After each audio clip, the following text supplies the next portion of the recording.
Ladies and gentlemen, please welcome your host, Kerrigan. Wow!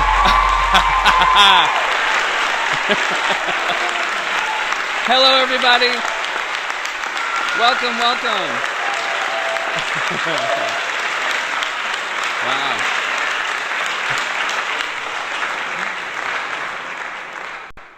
Wow, welcome to Witch Talk. My name is Kerrigan, and this is a very, very special show because I have someone with us that it's absolutely amazing. Our guest today, it's very, very special. He has put up a couple of books. It's absolutely amazing. He's being almost finishing the last book now, and it's absolutely amazing. We have a whole show to explore the world of Santería, which is absolutely amazing, and I'm very, very excited about this. Now, before we go there, I want to show you a couple of things, as always, because I always do that, right? Everybody knows that by the time that I'm talking about this, I'm going to show websites. Everybody knows that. So we're going to talk about our websites. We have a couple of things that are new to us. One of them, well, this is not new. This is the Facebook page. Everybody knows it. Please know that you can add us on Facebook, and also you can listen to us directly from Facebook, which is very, very good. If you want to really be on top of everything that we do, you should have us on Facebook. So that's one of the kind of the ways that you can actually do that. Now, the other thing is that we're on Google Plus. We have actually a page on Google Plus. People are a little bit afraid of Google Plus. I don't know why. It's really awesome. It's very much like Facebook, but it's cleaner. And there's a lot of professionals connected with Google Plus. So if you go to Google Plus, you will have the professional photographers are here, the professional musicians are here. So everybody is here, and it's a cleaner environment, I think. So if you want to like our page of Witch Talk on Google Plus, you can just do that, and that will be awesome. Now, Logio's Publishing is our sponsor. You know that. They have a couple of books. They're going to begin to do now a version of the last book that was released by David Conway, Magic Without Mirrors, a British version actually of this book to be released soon in England. So that would be very nice. And that's basically it. That's all of our websites and our news. So before we go anywhere, let me tell you how you can contact us on Witch Talk, and we'll be right back. Okay, here we go. So, you want to know how to keep in touch with everything Witch Talk? Go to www.witchtalkshow.com and follow all the latest news. Listen directly to the show and enjoy it. If you're on the move, take Witch Talk with you by subscribing to our Witch Talk podcast on iTunes, or by following us on Buzzsprout Witch Talk site by going to witchtalkbuzzsprout.com. Don't forget to join us on Ustream Crowd. Go to www.ustream.tv/channel/witchtalk-show. Miss the show? Don't worry. Every show will be recorded and available for you to watch or listen both in Ustream and Buzzsprout. Witch Talk will air every Sunday at 4 p.m. Eastern Standard Time, or approximately 9 p.m. in most Europe. Now, live in video, watch us on Ustream. Follow us on Twitter at Kerrigan, Kharagan, with an H after the K, or send us an email at witchtalkshow@gmail.com. Now, back to the show.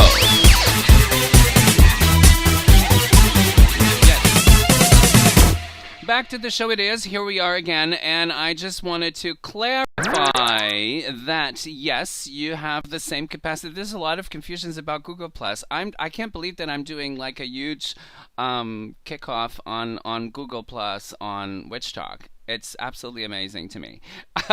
But I can't. So, yes, don't forget that Google has a lot of tools. And one of them, it's Google Calendar. Yes, you can actually have the same capacity of event planning. It's the same thing.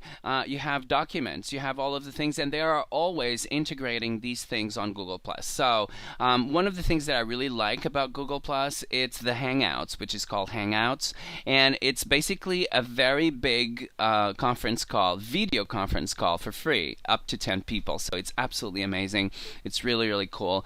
It's, I think, a little bit more serious and professional than Facebook. So this is my intake on it. And it's the choice medium for not only book authors, but also photographers, professional photographers. So that's a very good thing. All right, so we're going to go now to Witch Reads with Indigo Estrella. She's bringing us something very special, I'm sure, and we're going to talk about it. So here we go.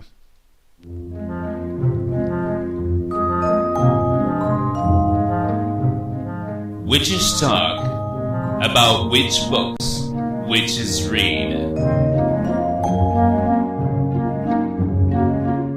With Indigo Estrella.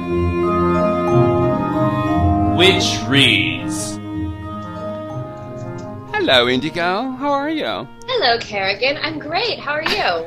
I'm good, thank you. You know, I have to be honest. I have a Google Plus account, but I never use it. I know. Like, ever. You'd never used it. You don't need to tell me that. Conversations where you say, "I've invited you to the Witch Talk event, and it's still waiting for your approval, Indigo." Yes, exactly. I don't use it, so I know that. You don't need to tell me that because I can see it. All right. So, all right. So let me just get out of. Okay. So here we are. I know that you have something for this Witch Reads, and it's a book. Can you tell us a little bit about it, please? Sure. It's called Workplace Spells: Everyday Magic on the Job by Marla Brooks, and it's published by Schiffer. It was sent to me by Schiffer for review. So thanks to Schiffer. Unfortunately, this is not going to be one of my good reviews. This is not going to be what? Sorry. Well, it's going to be a good review, but it's not going to be a positive review. How's that? Ooh, okay. It's 160 pages, and the pages are very glossy too. It's almost it's I don't know what to compare it to. It's just a very glossy kind of page. It's not like regular paper. Yes. So that kind of threw me for a loop when I first opened it up. Wow. And so it's almost like a coffee table kind of glossy. Is that it? Yeah, exactly. It's almost like a photo book kind of. The pages are very glossy, slide very easily. But I didn't expect that from a spell book. Yes. So there's 160 pages, which, in and of itself, I've reviewed books that have had less pages in the book. Yes. But it wouldn't be so bad if there were more than just 50 so-called spells in the book. Yes. So I saw that, and I thought, really? You're selling a book with only 50 spells? Okay. So moving on, most of the time, the spell of itself takes up about a third of the page, and then there's a large centered image taking up the rest of the space. So it's almost like they tried to fit the least amount of material into to make it so that it's big enough to sell as a book and not just a pamphlet. Yes. And if I had bought this book, I would be upset at just that by itself. But it's really interesting, this workplace spells. It makes me think, how can I describe what a spell is without making it, which her explanation is a spell is simply a formalized intention. Well, that's the extreme basic definition of what a spell is, in my opinion. Mm-hmm. But she takes it to an even more basic level, and she proves that she misses the point entirely when she includes spells, which are really just more chants or mantras, and says that they're spells. For example, there is a hold thy tongue spell.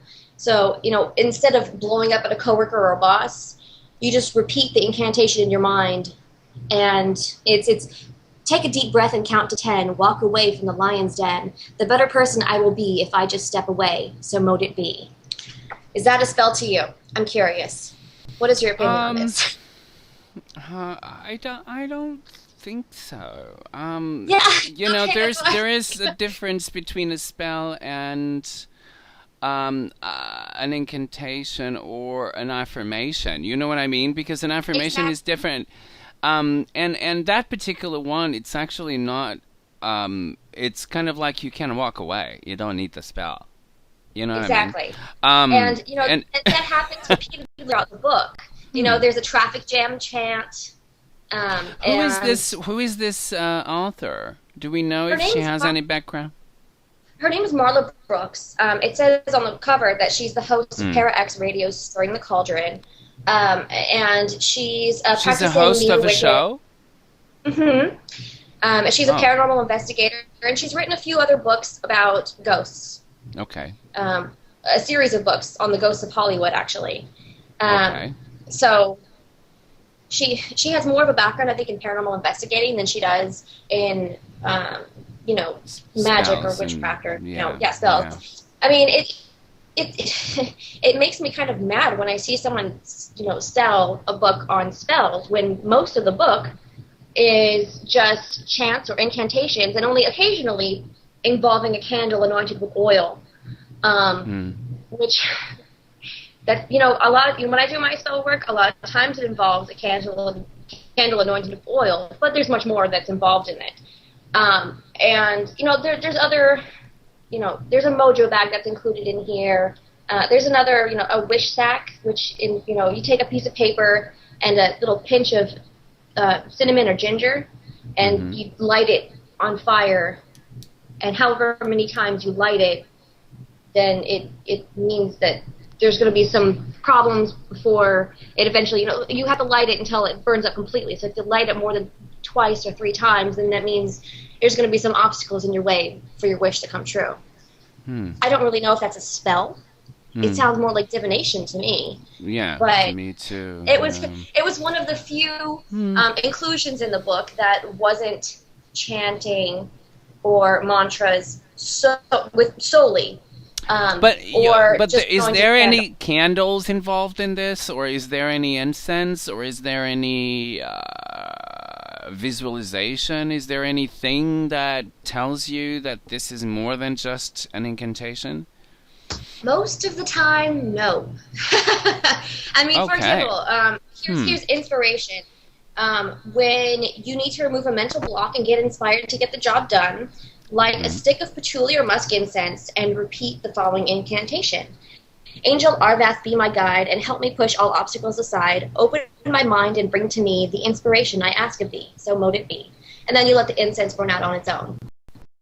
It's you know what really is bothering me here of this book, to tell you the truth? It's the there is no modification on reality. There's nothing changing because you just have. It's about you. It's about, give me the inspiration. Well, just be inspired. What are you waiting for? Do you really need a patchouli stick to be inspired? You know what I mean? I understand. I don't understand the concept. I think that's a very new age approach to spellcraft. And for me personally, the way that I'm sorry see to spell say work it, as being different from prayer work is that when you pray, you ask for things to be done for you. Yeah. When you do a spell, you demand it to be done because you are the one that is crafting it. You are the one that has the power, and like the simplified basic meaning is formalizing your intentions. You say, this is what I want done. You don't give it to the gods or to someone else to say, do this for me, please. Yes. Yeah. So with these, they're mantras, sometimes they're prayers, but most of the time, to me, they're not spells. Holin is asking, is there any actually spells for the workplace that are useful in this book? Well, they all have a theme of being surrounded, the workplace. But I don't really know. I wouldn't use them personally. I mean, for example, there's one that in the past, I mean, everyone's had. So it's just rhymes, right? It's just rhymes in A lot of times it's just rhymes. It's a candle. There's maybe a gemstone used. But it's not something that is, I wouldn't grab this book on the shelf if I had to take care of something from work. Let's put it that way. For example, there's one that I actually probably would have used years ago. That, I mean, everyone has somebody at work that really just gets under their skin. Sometimes it's to the point where if they can't leave you alone or their actions don't stop, you have to take some kind of a magical approach. Yes. Now, let's just say a strong magical approach. Yes. You can use a little kick. A little humph. Well, Yes. A little exactly. In this book, there's a leave me alone spell. Now, it gets me miffed for a few reasons. First, it comes with a disclaimer that it will bring bad karma because it affects someone's free will. Now, in my opinion, if you're using a spell to keep unwanted people away from you, they've already stepped over their boundaries. Yes. So I have no problems altering their free will if they're altering mine. Yes. And I have to go to work with these people. I have This is no what problem really with upset. that. Oh my. Okay, no, just continue because I'm not going to say anything. Continue. I'm Okay. already boiling. Let me just say that. And then she continues to say that it's a banishing spell. So instead of binding someone, which I think is a much better idea, she's banishing them. Well, if for the idea that this is intended for someone that you deal with in your workplace, you're probably going to need to continue interactions with them on a regular basis. So to bind whatever unwanted attention or actions are being held towards you makes much more sense to me than to just push them away entirely. What is she doing? She's pushing them away? No. Yeah. As a part of it, it says, I don't want you in my life. Your attention causes me much strife. Leave me without delay. This is my wish, you will obey. I mean you no harm, just leave me alone. Your acquaintance I must now disown. So mote it be. Okay.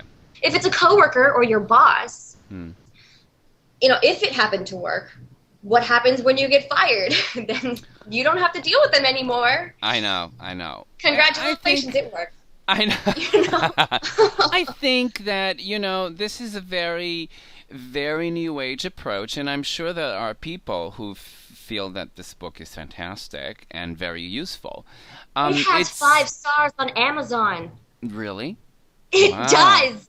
Well, but the 5 stars are given sometimes by people, we don't know the people. So, and it could be anyone. So anyone can do a review on Amazon as long as they have a username and a password, and that's really not, unfortunately, if that person is not someone that really is worthwhile to listen to or write or reading, it's not really an indication of a good book.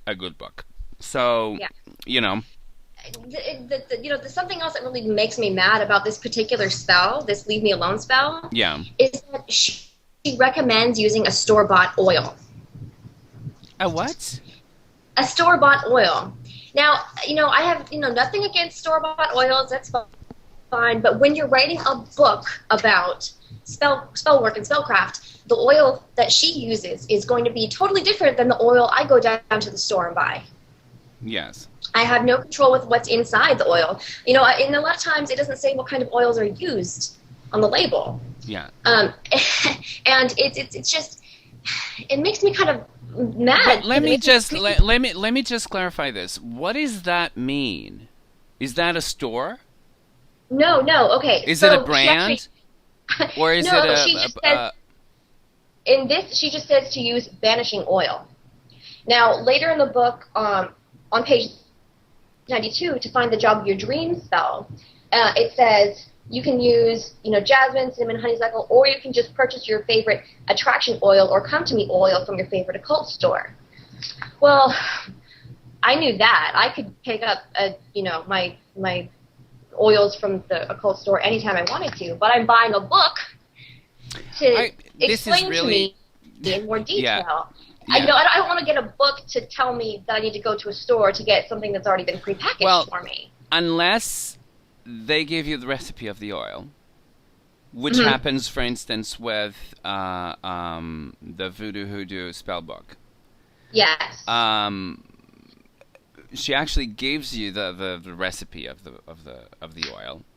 She calls the oil "Leave Me Alone," but you know what the oil is there, what the oil has in Right. it. So it's kind of, and it's made by you, right?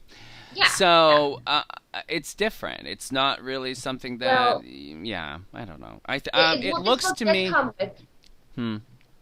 This book does come with appendices that, there's a little bit about candle magic and using the different colors for, whatever your intention of the spell is, different magical herbs.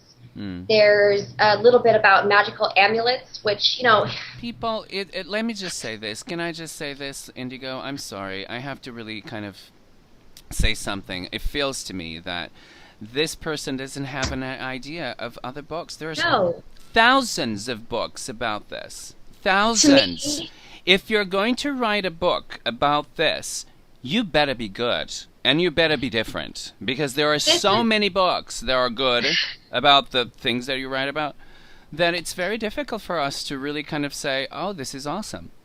this is one of those books that I pick up and I just think, they woke up in the morning and thought, hey, I think I should write a book today. To go back on the oils, there is a little section about oils in the back of the book, but it only has oils that have positive attributions to them. So if you needed to make a vanishing oil, it's not going to be found in this book. And it's like it makes me mad because really we need to hold our authors to a higher standard. You can't just write a book like this and think that that's okay. And then the other thing is, to, I'm sure, Indigo, that her, intentions were very good, and I'm sure that you know what I mean. But the At thing least I is hope that so. the publisher is a little bit guilty here, also, to not understand the market of these books, because there are hundreds and hundreds and thousands of books written by prestigious authors, actually classics, they are already out. So why would you write a book like this nowadays? I mean, I would understand that this book would be very interesting in 1982. You know what I mean? Even in 1982, there was a better book to, even for comparison, for a spell book, A Crone's Book of Magical Words by Valerie Worth. Yes. It's a spell book. And yes, it she is. has really no background in magic that I'm aware of. She's a poet. Yeah. But the spells in that book are on a whole different level than this. I know. I mean, there's drawings, dear. It has explanations and detailed. It explains in detail what it is that you need to do, what you need to visualize, why you shouldn't do something or why you should. Yeah. And this, it's like, you're praying to the goddess to get a good parking spot. Yes, really. Exactly. Now let me ask you. Mm-hmm. How many cauldrons we have here? I almost afraid of asking this at this I'm point. going to give it 1.5 cauldrons. All right. It really needs a lot of work. Yes. And to answer the question in the chat I see from Daniel, there is something that's positive about the book. She does have a pretty decent divination section. Mm-hmm. And in it, she mentions the fact that for automatic writing, a lot of people, or some people nowadays, they find it easier to type on the computer than to use a pen and paper. And that's the only second time I've ever seen in a book that's happened. I mean, the first one was in, I believe it was Talk to Me by Jamal DeFiosa. Mm-hmm. And then she is the second one to say that. And now that's how I do my automatic writing, because I type much easier and without as much thought as writing on a piece of paper, personally. Yeah. So I found that to be actually a positive. That's a good thing. Yeah, and that's good. For the majority of the spells, I'm not going to be using them. Just period. No, no, absolutely. And when it comes to mantras, I don't see why you can't just think of a mantra yourself. Mm-hmm. It's much more personal that way, especially when it's coming to traffic, or No, absolutely, you can use whatever deity or spirit that you work with the most that will probably respond to you much better than Angel Arvath, which I don't even know who that is, but she says that that's the way that you're supposed to say the incantation. So hey, all right. Well, so yeah, 1.5 cauldrons. Keep not waving, impressed. keep waving. Yes. Yeah, not keep impressed waving. with this at all. All right, so I just feel that I have to. Well, that's it's really we have to understand that there's a lot of books in the market that are very good about a variety of subjects, and we have very good books on herbs, we have very good books on spellcraft, we have very good books on voodoo, we have very good books on Santería, we have very good books in every subject of witchcraft or any tradition that you can imagine. And that was something that began in the late 70s, beginning on the 80s.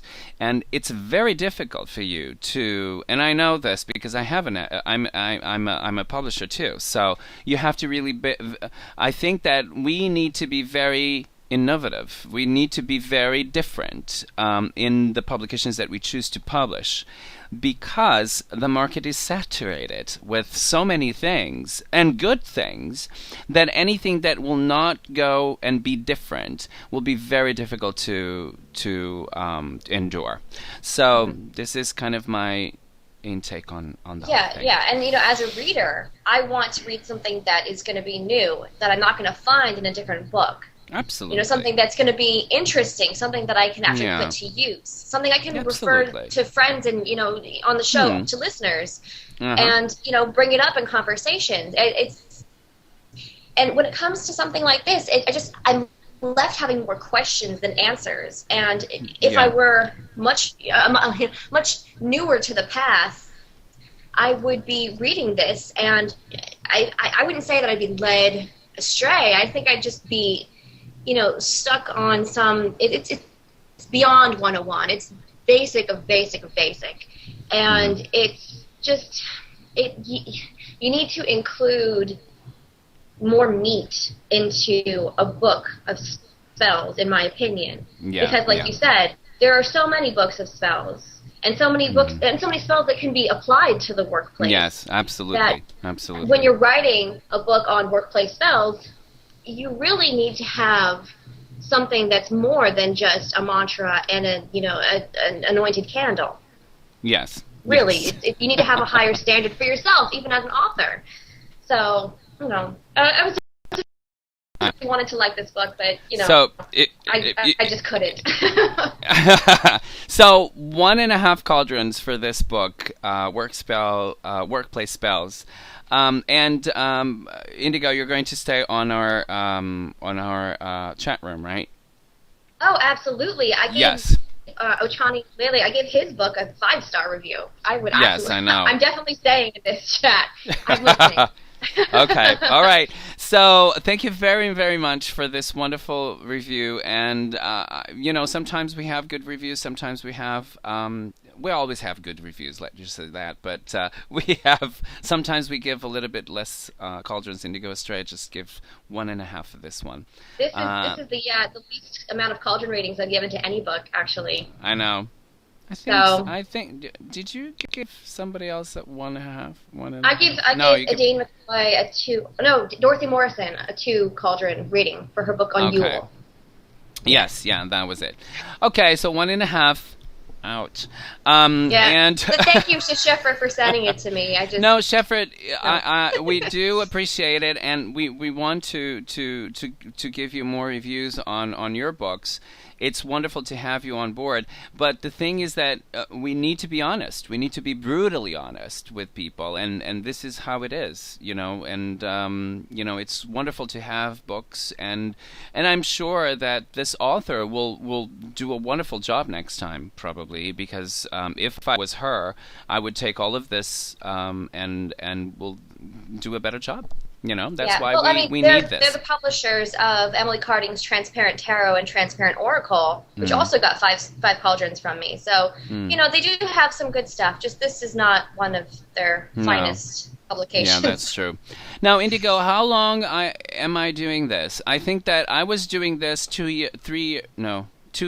Yeah, just about 3 years ago. Me. Almost 3 years ago. Alone. Yeah, you. Yes, and then I came on to do book reviews a little over a year ago, and I've been the producer of the show since I think it was February. So this is how long? 4 years? No, just almost 3 years. almost For the 3 show. years on the show. From the show since Blog Talk Radio, Yes. right? Yeah. So yeah, there you go. So, okay. So thank you so much, Indigo, for this wonderful review, and I will see you later then on the chat Sounds room. great. All right. Thanks, Kerrigan. Thank you. Okay. Bye. Bye. Bye-bye. Bye.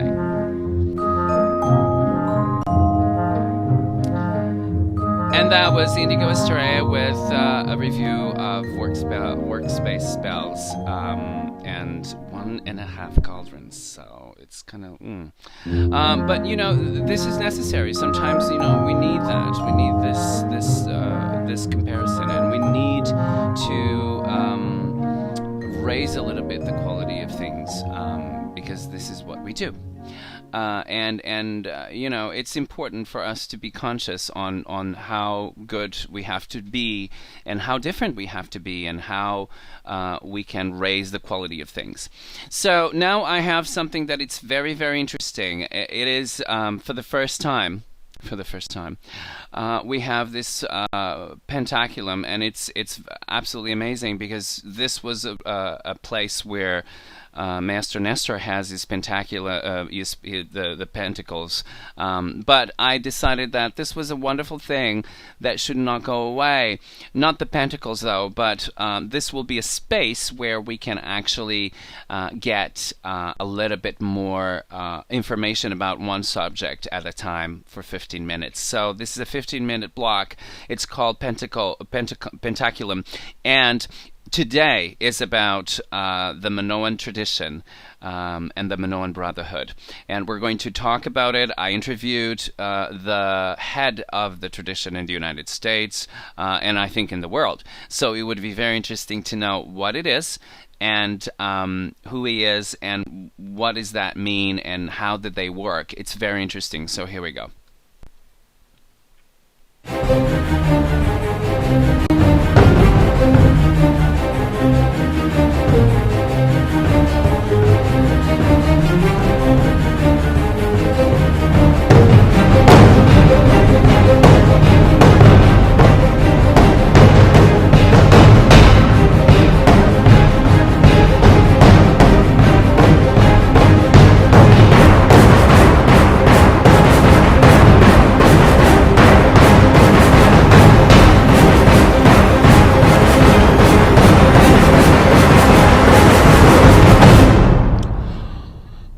Wow, here we are. So this is Pentaculum, and I just love this introduction and I thought that it was a waste to really kind of not do anything with it. So we're going to listen to this interview. This interview was done in a Pagan Pride Day, and we're talking with Guian, and it's absolutely amazing, and I hope you enjoy it. 15 minutes with Guian talking about the Minoan Brotherhood. Here we go. I'm here with Guian. He is an elder of the Minoan Brotherhood.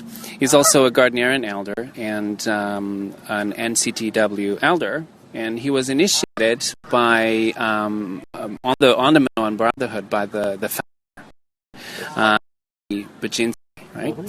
And so tell me, what is the Minoan Brotherhood? We talked a lot about it, but people sometimes don't know what it is. I want you to just say what it is. Well, the Minoan Brotherhood is an all-male tradition started by Eddie Bajinsi as a result of the hetero or homophobic tendencies of the craft in the 1970s. Mm-hmm. It focuses much more on the male mysteries and how the craft pertains to a gay man or a men-loving men.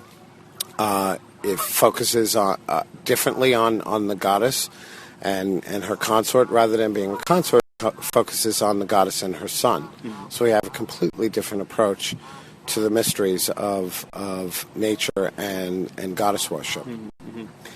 And why? Well, we know that it was Ed that founded the tradition. He was a Gardnerian. Why? Is this just the only reason, because of the homophobic approach to the mysteries, or why did he do this tradition? I mean, why did he come up with it? Well, Eddie felt that, obviously when you're working in traditional British witchcraft, you're talking about a polarity of male and female, and the tension of the magic between the two sexes is paramount. And when you're talking about a goddess and her consort and nature as fertility, that's an natural manifestation. In the Brotherhood, obviously, men loving men, you have a different approach to fertility. It's a fertility of the mind. And the magic between two men can be just as powerful as the magic between a male and a female. And not necessarily on a sexual level, but on both an erotic level and a mental level. And so therefore he thought, there was a better way to approach magic for men who love men that would be more comfortable for them. And some of it also resulted as Eddie was a great scholar, eventually went on to complete a master's degree at Bryn Mawr in Philadelphia, but his research into the Cretan deity system as well as their priesthoods proved that they more than likely were homosexual priesthoods separated into male and females. So, there you have it. And this started when? When do we see Ed doing this it was New York, right? It was New York.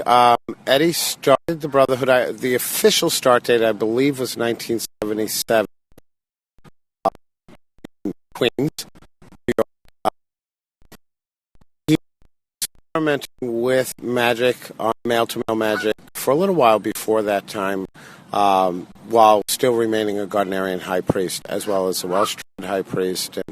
And it came into fruition in 1977 with himself and two initiates that were brought in Middle Village, I believe it was. So. And people think about this brotherhood as mainly that was made with mainly a Gardnerian structure. That's not completely true, because there are elements of other things in it. Absolutely. While one could say the structure of most craft, as we know it today, is built on a Gardnerian structure, the mystery behind it, the wherefores and the whyfores behind what we do is completely a different rubric. It's self-contained. We don't rely on the Gardnerian explanations of things, as well as there's quite a bit different that we do that a Gardnerian would not recognize within our circle. So, yeah. What is the main? I mean, you said that one of the biggest differences is that you look at the god and the goddess in a different way.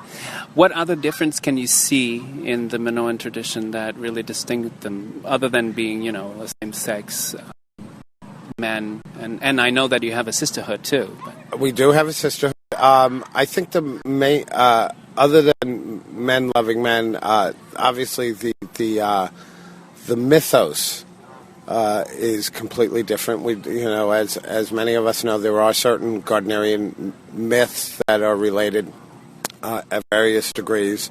That's not the case in the Brotherhood, or let me rephrase that there are myths that are related, but they're completely different myths. They're based on a completely different myth cycle. The agricultural cycle of the Mediterranean and Aegean is completely different than British agricultural systems, and the husbandry system as well. Whereas at Hallows we are sacrificing. The herd needs to be thinned for the winter, and so that's why Hallows is what it is. We don't have that at Hallows, and we do have a Feast of the Dead, but we have a different time when that would be done in the Brotherhood, let's say, or in the Aegean. So it's a completely different cosmic structure as well as a completely different agrarian structure.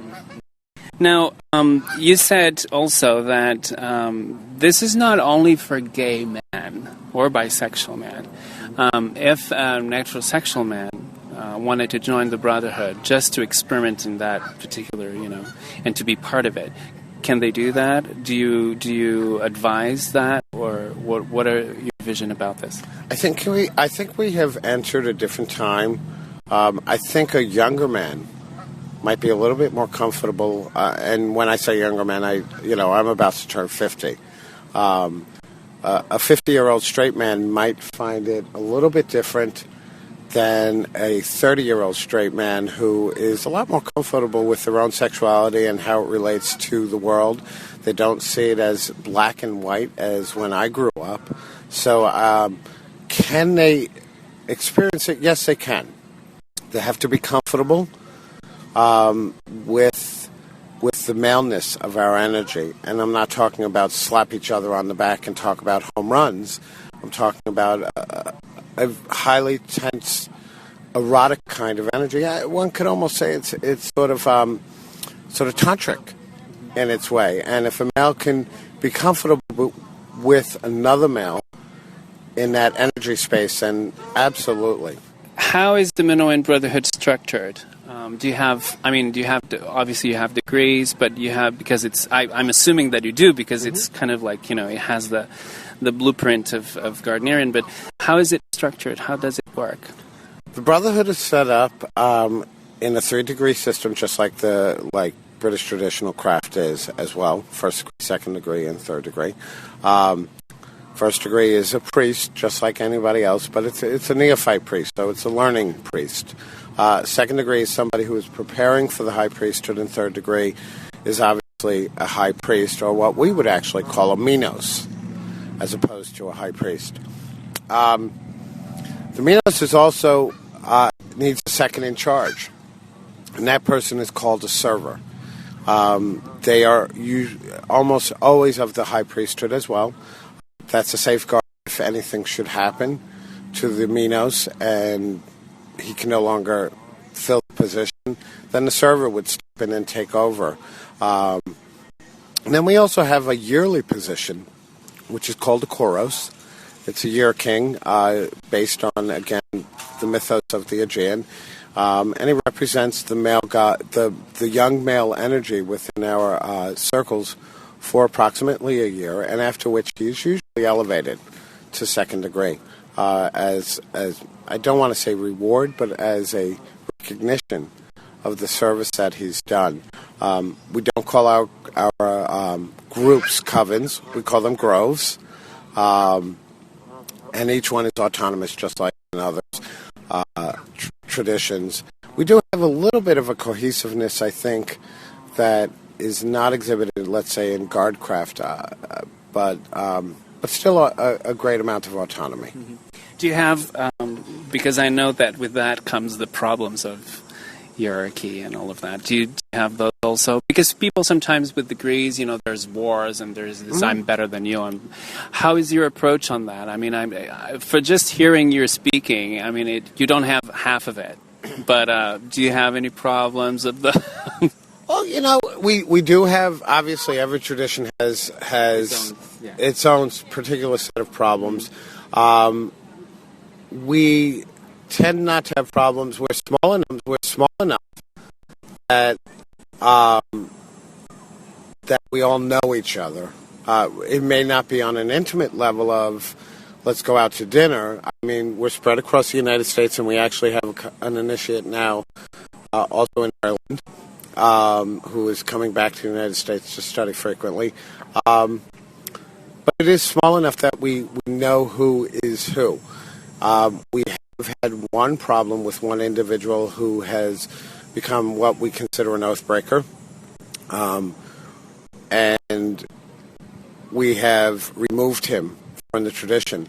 But that, was done in such a way that I believe 95% of the high priests that are in the Brotherhood did this collectively. so that there was no question. So I would say in the 30 some odd years that the Brotherhood is, or is it 30 years? It's 34 years or whatever. The Brotherhood has had very little problem, but we've remained relatively small. Mm-hmm. Now, tell me, what countries do you have initiates? You already mentioned Ireland, United States, obviously. And Canada. I believe that is it. I don't believe any one of the 50 states counts as a separate country, no. Although some of us believe they do. But we do have, I believe, 2 or 3 initiates running groves in Canada. We're East Coast to West Coast, Florida to Michigan, quite widespread and growing quite nicely over the last few years. None in Brazil. None in Brazil.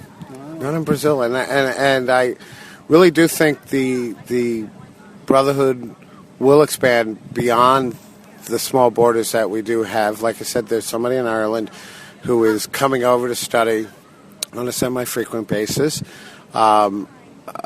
We get emails from all over the place. I just recently got an email from somebody in Poland who is actually an Alexandrian. I know who that is. Do you really? Yes, okay, I do. How interesting. Yeah. I'm not know him. Yeah. Wow, how interesting. Wonderful. Yeah. I'm not a fan of distance training, but if somebody can make it to the United States on a semi-regular basis, I would probably, for myself, be more likely to train somebody who is already a high priest in one of the, for lack of a better way, sister traditions, such as Alexandrian, Gardnerian, etc., so that they have a base of how things are done.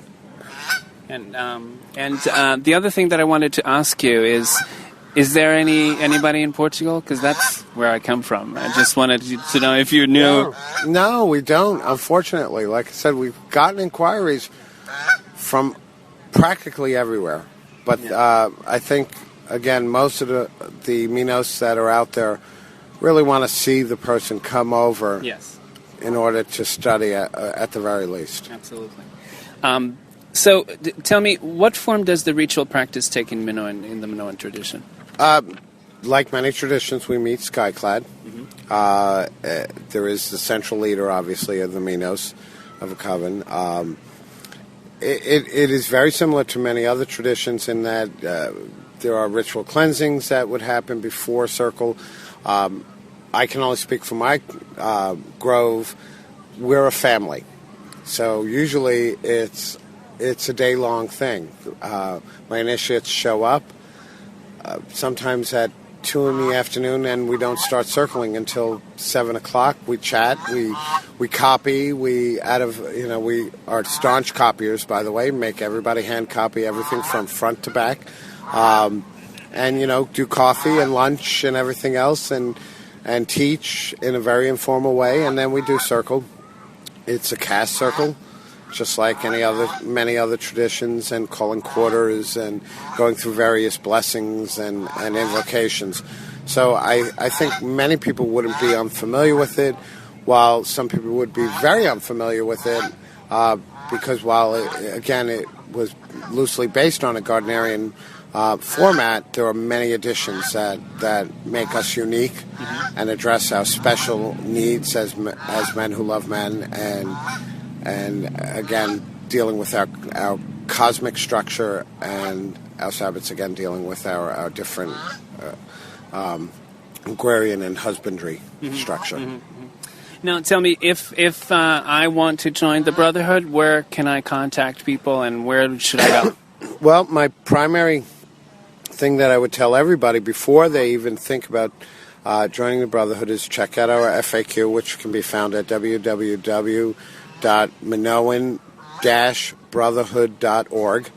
We have an extensive FAQ that can answer some very basic questions that you might have. We also have, you'll find a link on that site to what's called the Seekers list that's hosted by Yahoo. On that list are many other seekers. It's not really a chat list as much as a place to make contact. On that list, we have a database of Minos who are teaching by location, and we ask people also put their name in a database so that Minos can see who's looking. And we expect people to reach out, and once they're on that list, and find people that may be in their area, and start a conversation with them. So, and just like any other tradition, again, most people are not going to let you into their homes or into their groves without a good amount of chit-chatting back and forth before even possibly thinking about initiating. Yeah, that's good. Well, thank you very much for this wonderful interview to Witch Talk. Thank you. Thank you. That was it. This was the interview with Guion from the Brotherhood, Minoan Brotherhood. It's very interesting, all of this structure and how they do things. He's absolutely amazing. He's very, very interesting. And the geese, really, I do believe that they actually somehow stole our interview a little bit. But that's that. So thank you so much for being here and listening to our Pentaculum. That was Pentaculum.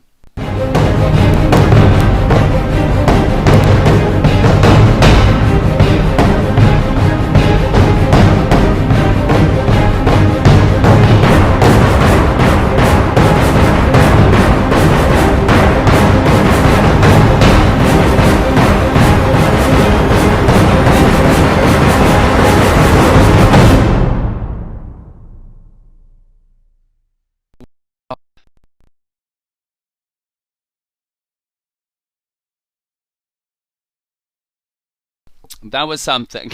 I really love that conversation with Guion from the Brotherhood, the Minoan Brotherhood.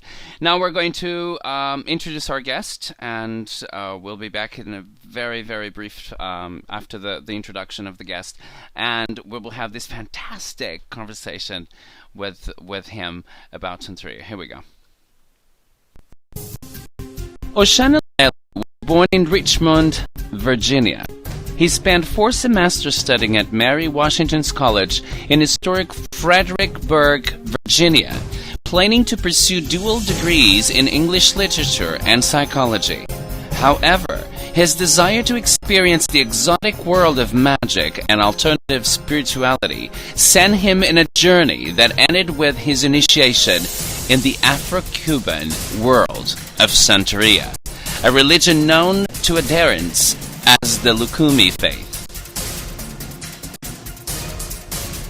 Over the years, he has written a number of books about the faith: The Secrets of Afro-Cuban Divination, Destiny Books, Obi Oracle of the Cuban Santería, the Diloggún Destiny Books also, Teaching of the Santería's Gods, and most recently, he published Diloggún Tales, a collection of African-Cuban folklore from the orally maintained holy book known as Odu. Ladies and gentlemen, please welcome my guest today on Witch Talk, Ochani Lele.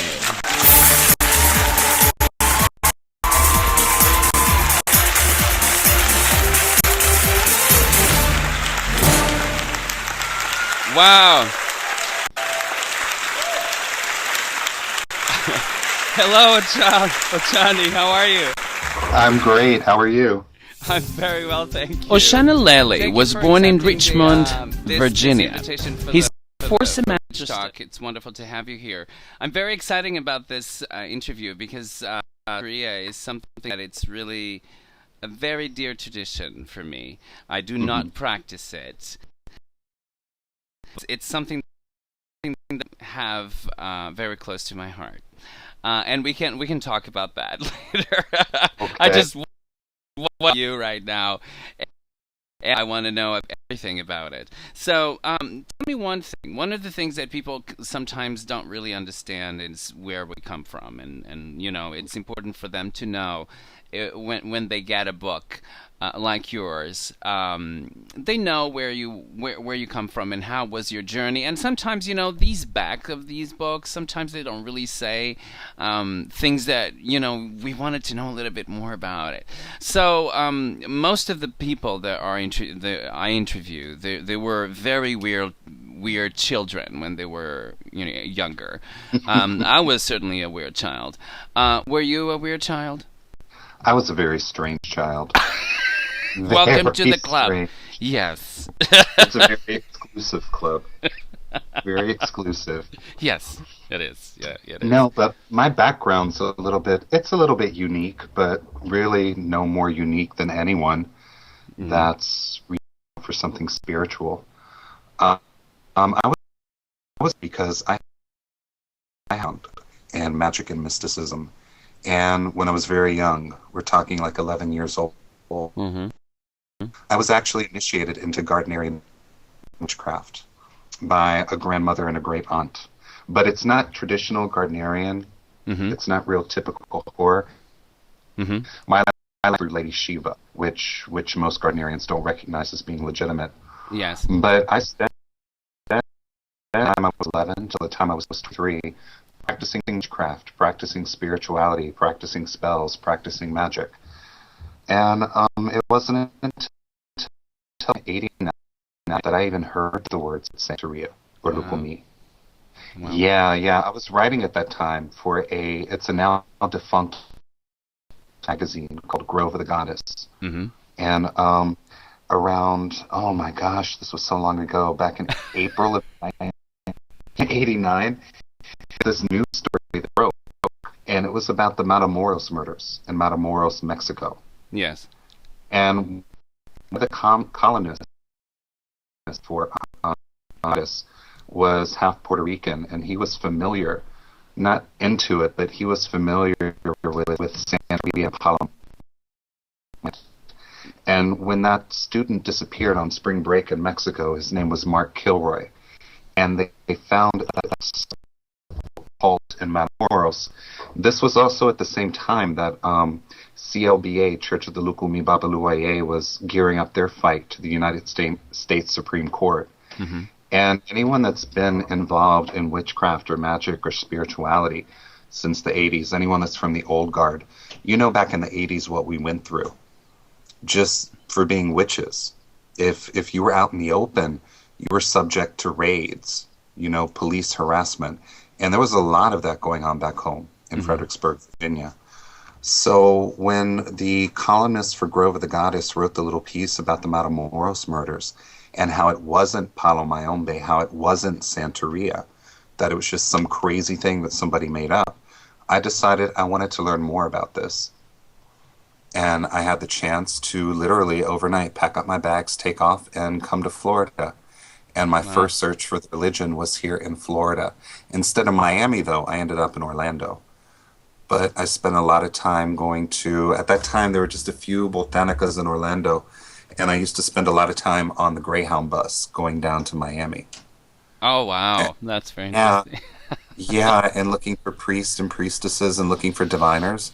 Yes. But also at that time, because of the same stuff going on with the court cases, they wouldn't take a white person seriously. Not at all. Of course. Not at all. Yeah. So that's where it all started. It started with a very strange, bizarre series of news articles and a columnist who wrote a piece for the same magazine that I was writing for. Now, you said that you were, you were practicing Wicca, which I believe that they call it it's Celtic Wicca. It's what it's called, I think. Because Lady Shiva was, that's what she said, that, that was the definition that she put it up. When she could, when they said, no, I'm sorry, you're not Gardneri.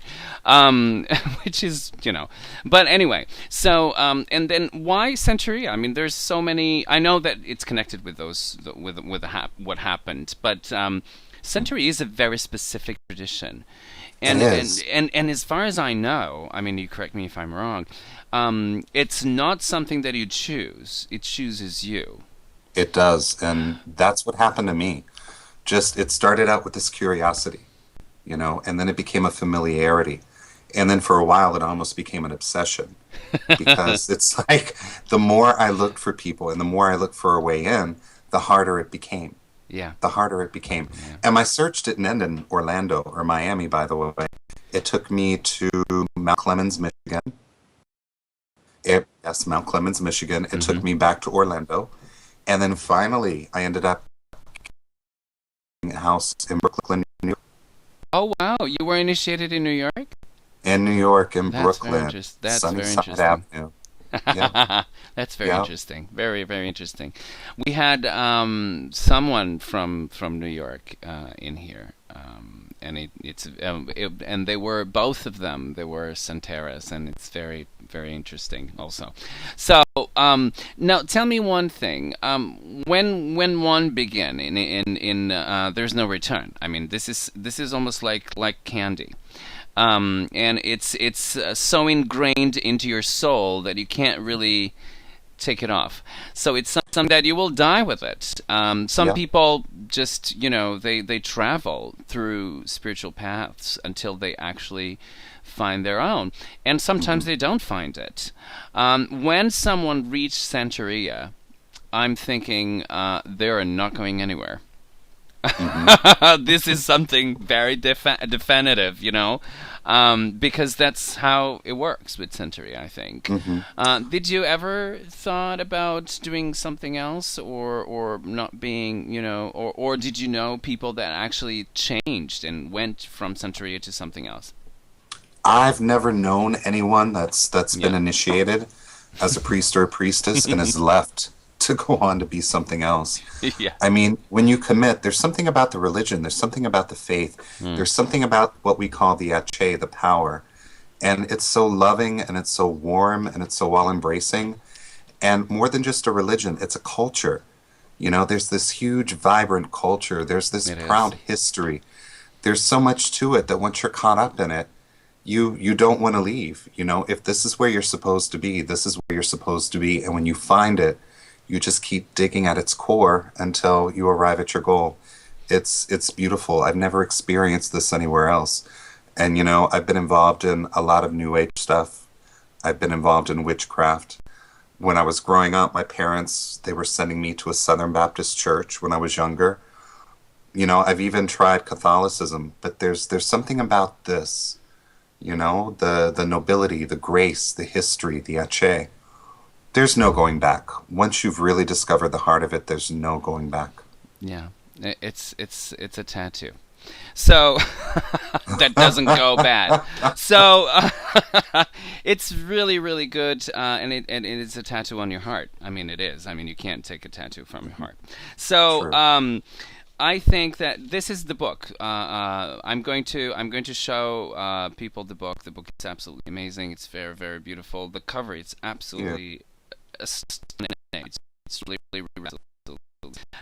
Now, why did you wrote this book? What was the necessity behind it? Because this is something that it's very interesting. Write books about the rituals themselves, or kind of an but you into mythology about the religion, which is something that we don't see very much. And it's my opinion, when we did the review of the book, it's my opinion that this is what is precious in something like Santería. It's not how you do the rituals. It's the stories and the mythos behind the rituals that are important for you to understand deeply this religion. What was the necessity of writing this? Well, first, I think you have to understand where these stories come from. In the religion, we have something called Diloggún. And Diloggún is... There's a lot of different ways to describe it, but at its heart, at its core, it's our holy book. Oral though it may be, it is something that is as vast as the Vedas, the Hindu faith. It's huge. It's huge. We have 256 Odu in the Diloggún, divided among 16 families, Okana through Diloggún. One way to look at it is that each olodu, each root odu, each parent odu, Okana, Eyoko, Ogunda, Irosun, Oche, Obara, Odi, Unle, Osa, Ofun, Owani, Eile Chebora, Metanla, Merinla, Marunla, and Merendilogun is each a library. And this library, each library contains 16 huge volumes of patakís.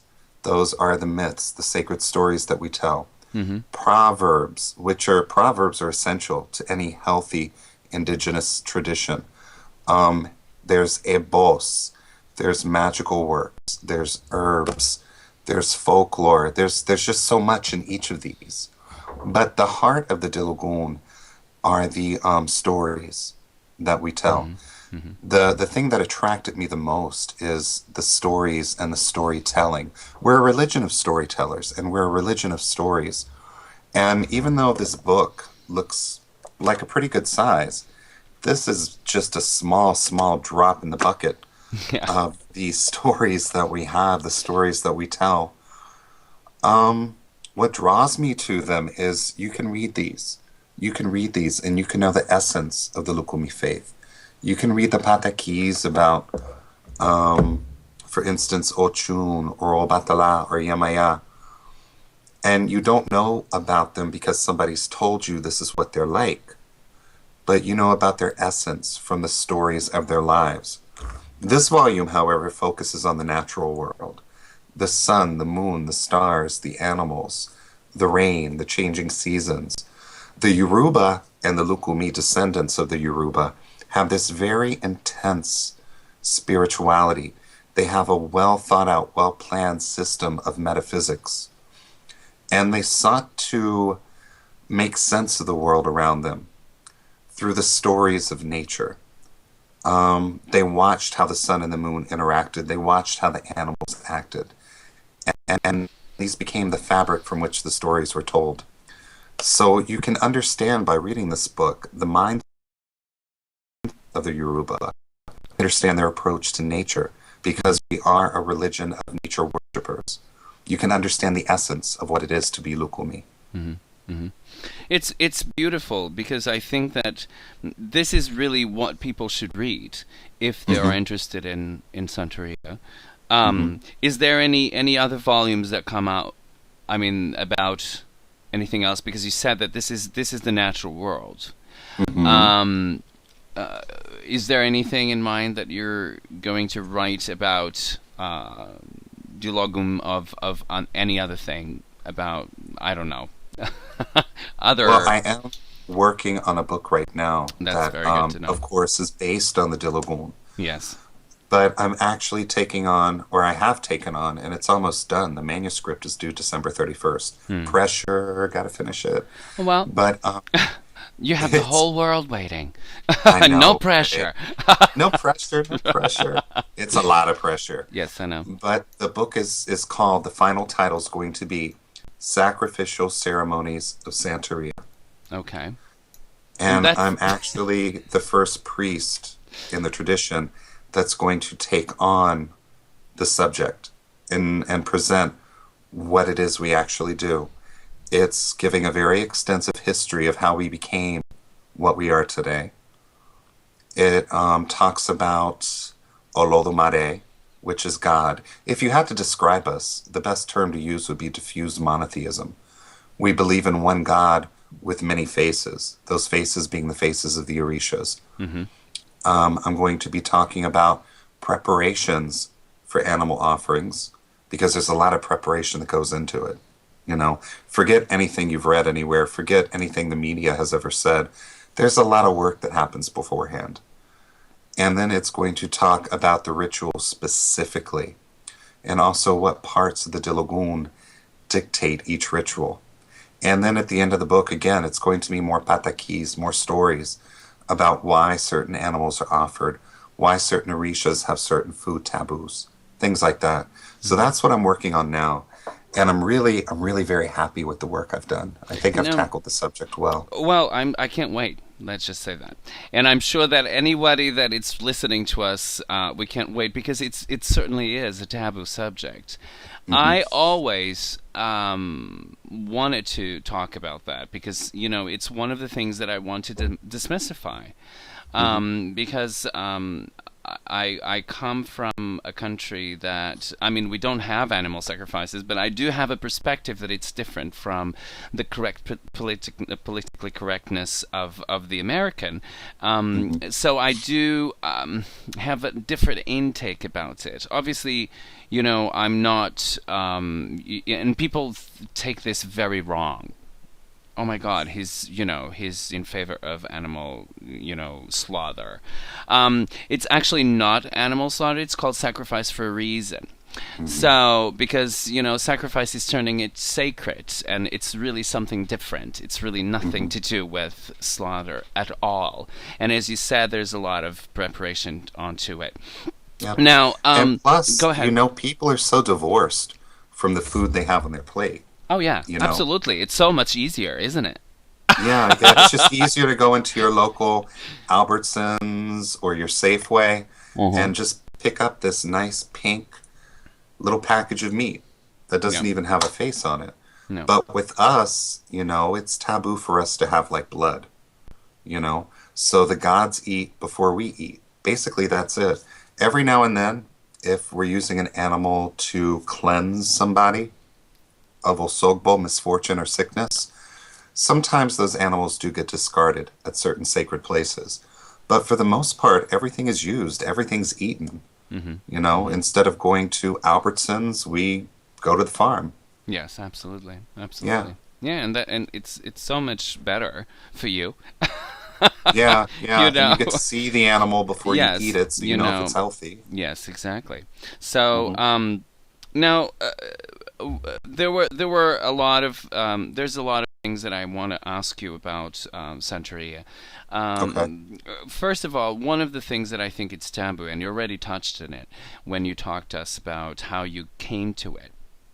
It's you weren't taken seriously because you were a white man, and now. What is your take on it? Now, do people really respect white people going into Santería? For the most part, they do. Some of the older priests and priestesses, we're talking about people that have 40, 50, 60 years of Santo done, they're still a little bit hesitant.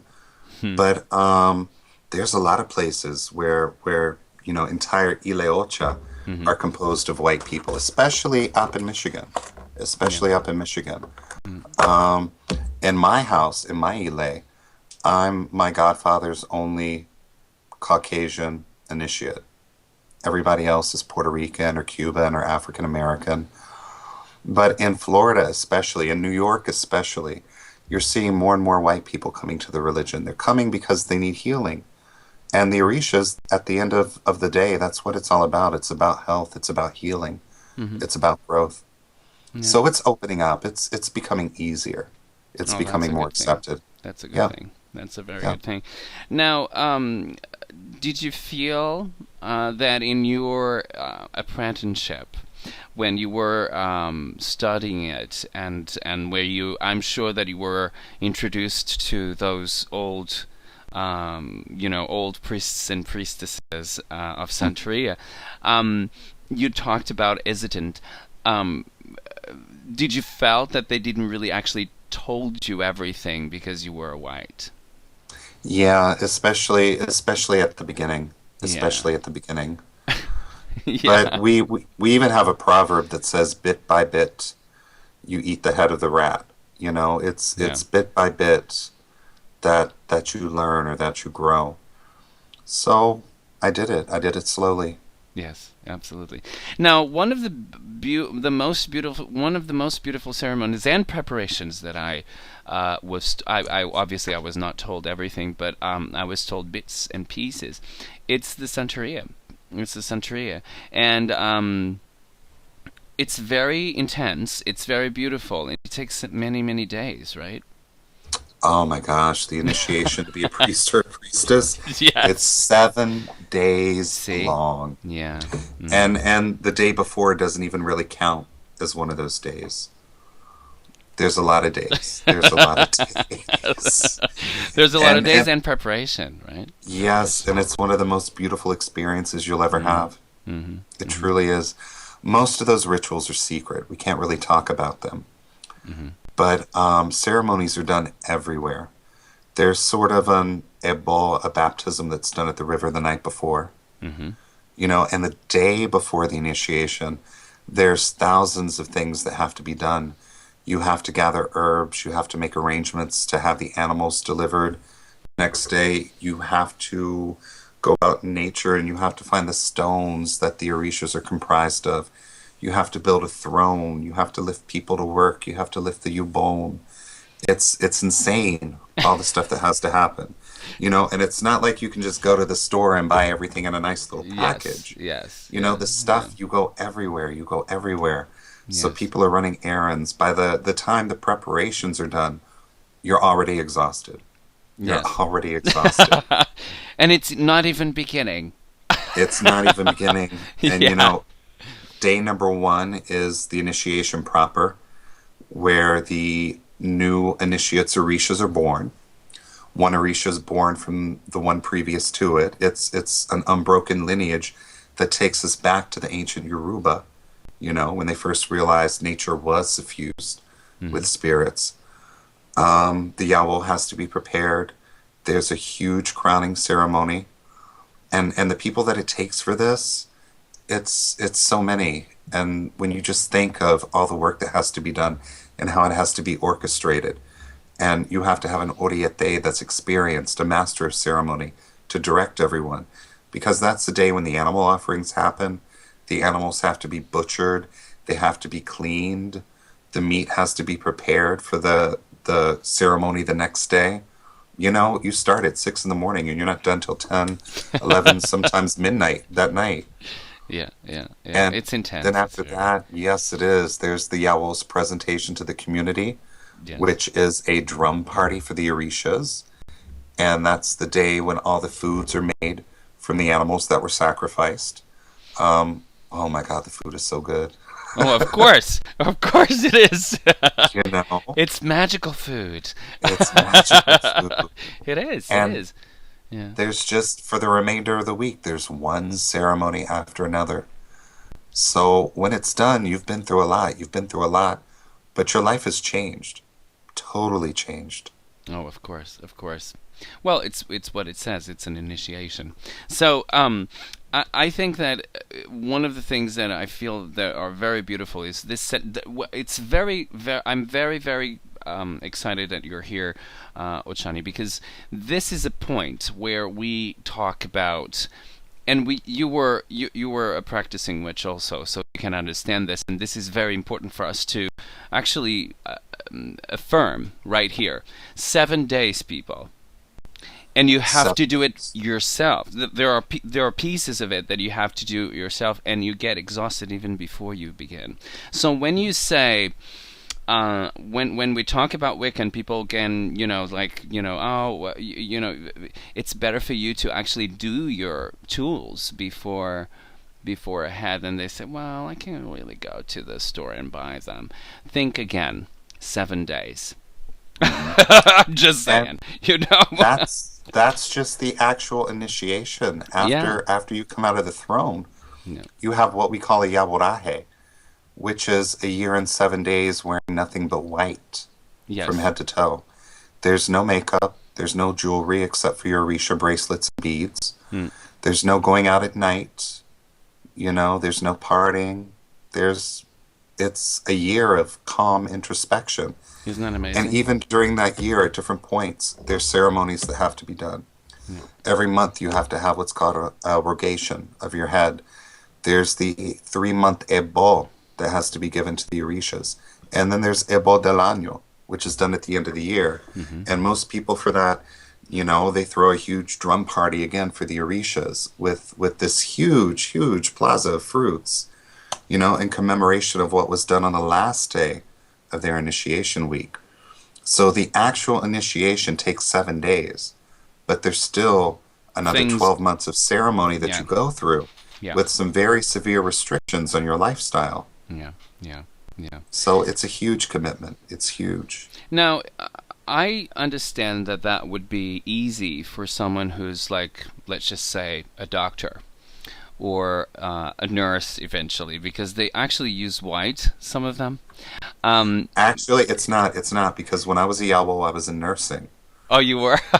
Yes, and most hospitals and nursing homes have adopted color schemes Yeah, the blue for and different the, levels of nursing. Yeah, that's true. So I had to actually get special permission to wear white head to toe Wow. in healthcare. Go figure. Well. Go figure. But for religious reasons, they granted it. Well, they have to. They have to. Yeah. That's a good thing. That's a good thing. What is the... if you could explain, which is not explainable, I know that this is... I always have a very difficult question for my guests, so this is one of them. If you can explain, what did Santería did for you as an individual? How would you describe that? Oh my gosh. Well, first, my it's such a huge story. I know. All right. Let's go back in time a little bit to when I did Ocha. I actually owe my life to the Orishas, because I really probably wouldn't be sitting here talking to you otherwise. As a healthcare professional, back in 2003, I volunteered to be part of a first response team in case we did have a biological terror attack. Mm-hmm. Okay. Part of being on that team meant that we had to receive a series of vaccinations, which we, of course, were told were safe. But one of those vaccines was for smallpox, which is what President Bush at the time was saying was the big threat. So, of course, I took the smallpox vaccine. I did very well with it the first, week and a half, 2 weeks. You know, I got the little pustule, it went away. But then I started having chest pains and chest pressure. Mm. And I went, because they promised us if we got hurt in any way, shape, or form from the vaccines, they would cover us on workman's comp. They denied it. Oh. There was a huge cover-up. At our sister hospital in Tampa, 3 people actually died from heart attacks that were caused by pericarditis, which is a swelling tissue around the heart. Mm-hmm. Me, I just had constant pain, like I was having angina, you know. Mm-hmm. I went through all these tests, and I developed congestive heart failure, CHF. Mm-hmm. When I did my OCHA, I was supposed to be in the hospital. The cardiologist had called. I needed to be admitted because of my symptoms. But I actually had faith in the Orishas. So with myself going into what the doctor was sure was CHF, I flew to New York. And I sat on the pilon. And when my godfather, who's also an Oriete, was shaving my head, I have a god sister who is a medical doctor. Okay? My godfather later told me, looked at my feet, which were swelling up like footballs. Yes. And turning blue. And she wanted to call 911, stop the ceremony, and have me taken to the hospital. But my godfather said, no, he has faith, so you have faith too. We'll get him through this. When I came back from New York, my cardiologist was furious, but all my symptoms were gone.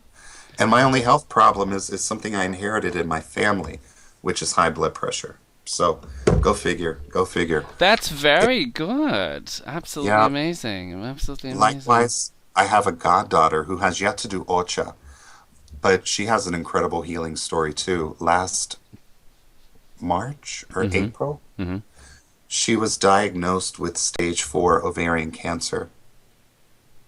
Now, anyone who knows anything about ovarian cancer knows you don't come back from stage 4. No. As a matter of fact, they had given her a prescription for hospice care, and the doctors had told her, we're going to make you as comfortable as we can. So we went in that night, my friend and I did what we call a bowl tour in the hospital. It was a simple cleansing. No animals were used, people. Just fruits and herbs and a big white sheet and a basket and coconuts and pears and some other things that I cleaned her with. So the next day, when the palliative doctors came to talk to her and talk to her about, how they were going to keep her comfortable, she said, I want a chance. I want to try to fight. So they agreed to do a biopsy, and then they would go from there. Well, when they did the biopsy, she was no longer stage 4. She was 3B. So she had already turned back. So they said, we'll give you 1 treatment of chemo. We'll see how you respond. After she had the chemo, she had a 20% improvement. Wow. So they kept up the treatments. When she got out the hospital, I gave her some orishas to help her stabilize her health. And today, thank Olofi, she's cancer-free. She's in total remission. That's great. That's amazing. And when she went in the hospital, they said, you've only got a couple of months. You're stage 4. You're dying. We'll make you comfortable. That's So amazing. stuff like this happens all the time with the religion. All the time. I have a godbrother who my godfather did the Orisha Ochun to. And he was dying. He had brain cancer. And it had metastasized through his body. They had stopped treatments and said, you have 6 months. My godfather put Ochun on his head, and with no further medical treatments, he's alive and cancer-free today. That's amazing. Amazing. So amazing. It is. But there's miracles every day in this faith. That's great. That's absolutely amazing. I'm flabbergasted. Now, there is a question from the chat room that says, can you speak about the differences between Santería and voodoo? If you know. Yeah. I'm not an expert on voodoo. What I know wouldn't even fill 10 pages. Not even. But the biggest difference is that Lucumí comes from ancient Oyo among the Yoruba tribes with a little bit of Arara Dahomey and Egbado influence. What I know about voodoo, actually I know less than 10 pages, but they have a different mixture of spiritualities from different African tribes. Okay. Okay. Yep. So there may be like a third cousin removed from us. Yes. But there really is no comparison between the two. We're totally different. Okay. Because that's one of the questions that it's just amazing. I really think that now there is this other thing about the religion, that it's, I think, a myth that people heard about and everything. After your initiation and after that year, do you have to wear white all the time? No, you don't. There are a few, however, because remember, we have this thing called Diloggún. Mm-hmm. And during the reading, where all the Orisha's shells, the cowrie shells that make up the Diloggún, are put on the mat, there are some Odu in the Diloggún. If they come a certain way, with a certain Osogbo, they can tell the Yawo that they have to wear white for life. But that's very rare. That's very rare. And what does that mean? It means that that person is... What is that? Is that an honor? Or... Some people don't look at it as an honor. They're like, oh my gosh, I have to wear white all the time. Yay. But it references the Orisha. Yeah, yay. Yay. It references the Orisha Obatala, who the name, one of the translations for the name is the ruler or the king of white cloth. And some of our myths speak of Obatala weaving everything into existence out of this great white cloth that just kind of like floated. It just was. And so when you're dressing in white, you're honoring Obatala, and you're honoring Obatala's Ache in your life. So if you have that Odu, it's not so much a curse as it is an honor. You're Obatala's representative. You're representing his or her, because Obatala can be female, his or her Ache. Now, tell me one thing about, and we're going to go on and on about this fantastic religion. I want to know some specifics about it. Specifics, if you can talk about it. Why do you have to have the hat? The little cover. Why do you have to cover your head? While you're Yawo? Yes. Okay. Because everything in the religion is done to your head. Okay? When I did my Ocha, my hair was down to the back of my knees. and my head got shaved bald. Okay? Everything gets done to the head. The orishas are put to the head. There's certain spiritual signatures that are literally painted on your head. Mm-hmm. And until your hair grows back for the first 3 months, you have to keep that covered. You have to protect it from the eyes of other people, from the sun, from the moon, from the wind. You know, you need to keep your osun. We call it osun. You need to keep it clean because that's your crown. That's your crown. Yes, yes, yes. But these are some of the questions that I have that people kind of like, oh, why is that? Why do I have to, why do they have to have that little hat on? And, why they're... The head is very sacred. Everybody's head is sacred. Yes. It's the center of our consciousness. Yes. And we know it as Ori. And while we have Ori here in our heads, there's also a part of our Ori, the greater Ori, that still lives in heaven with Olodumare and all the Orishas. Mm-hmm. So we have to keep it clean and we have to keep it clear so we always have that connection with our higher self. Mm-hmm. Mm-hmm. Now, another thing that I want to ask you about, it concerns sexuality and people that, sometimes people are afraid because they think, oh, I'm gay, I can't really go in the Santería because I don't really know. Is there any discrimination against anything about sexuality or not? No, not really, not really. If the only part of the priesthood into which homosexuals can't be initiated is that of a babalao or a follower of Orula. And that's not so much, it's not, some people say it is, some people say it's not. But if you understand the metaphysical reasons for that, the babalao in one sense is married to Odu, and Odu is a woman. Mm-hmm. And they believe, their priesthood believes, you have to have that balance of masculine and feminine energies. So there have been cases where children have been initiated to Ifa and they've grown up to be, to be gay. Mm-hmm. And there are some that still practice as Ifa priests. But right now it's like a controversial issue among our ranks, among babalaos. And for the most part, they will not initiate people to Ifa if they're gay. Okay. So, but otherwise for Ocha, for Santería, for Lucumí, no, there's no sexual restrictions at all when it comes to one's sexuality. Mm-hmm. Mm-hmm. That's great. That's a wonderful thing. Now, another thing is there how and this is something important because people need to know this. How time consuming, and I know that this is almost a profane thing to say, how time consuming is Santería? I know that this is horrible, but I need to ask you this. It's a way of life. If you're concerned that you don't have time for any religion or any faith, then maybe that's not the religion or the faith for you. Yes. But I practice my religion every day, starting when I wake up. I have little rituals I do at the front door to keep it fresh. I have to greet my orishas. I have little prayers that I do to them. If you think in terms of the amount of time that I do these things, it doesn't take a lot of time. But if your concern from the beginning is, do I have time for this?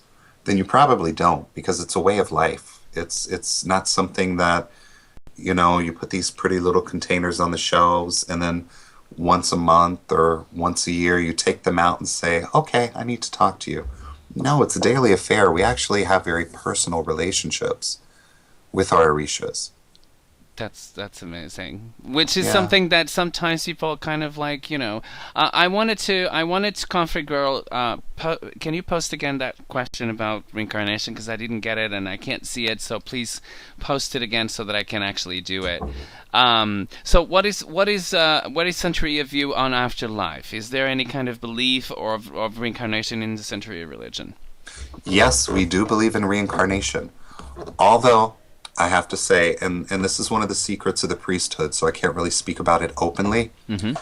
There is a difference how someone who is not an initiate will reincarnate, and then there's a spiritual process that somebody who is an initiate, who has Ocha done, will go on with their afterlife. Okay. But there is a very strong belief in reincarnation. Okay. Other than that, I really can't say a whole lot. No. Because it has a lot to do with the ceremonies that we do. Of course. That's great. I think that you answered the question marvelously. It's absolutely. But there is a difference between how people without Santo done in the religion reincarnate, and there is a difference between how the priesthood, how their afterlife cycles. But yes, there is reincarnation. Now, tell me one thing. Another thing is that I want to ask you this because it's important. People always have the reference of Wicca, which is so not what we're talking here. But but they do that kind of degree thing. Well, there's a degree system. And you're actually already talked about it a little bit. But I want you to be a little bit more clear about what are the degrees or the stages until you get, I think you already mentioned it, but I wanted to really be clear about that, about the degrees or the stages that you have until you become, so when you're initiated, right? In my religion, it would be just a priest or a priestess in training. And then you will go to the second degree, and then you become a high priest, and then the third degree you become a high priest in a different way. So there are things that are added to it. What is the scale? Where is the progression on your religion? It's a lot different from Wicca. I'm sure. Okay. I'm sure. Okay. First we have and on the outside, we don't really call them degrees, but let's go ahead and just for the sake of discussion, call them degrees. The first level is that of aleo. Like, you would be an aleo. You're an outsider. Aleo literally means outsider. So someone that's not a part of our faith in any way is aleo. One, we typically call them, once somebody becomes a part of an ileocha, and they receive the initiation of the collares, the eleques, the beaded necklaces of the orishas, and the ceremony of the warriors, which is where you receive the orishas Alegua, Ogun, Ochosi, and Osun. We typically call those aborishas. They are worshippers of the orishas.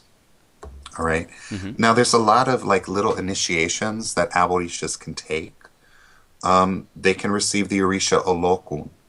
And depending on what priesthood you enter into, a lot of people have to receive a lokun before they make their santo.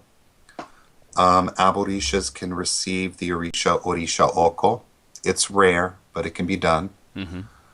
Aborishas can receive the orisha babaluaye, which is the orisha of healing.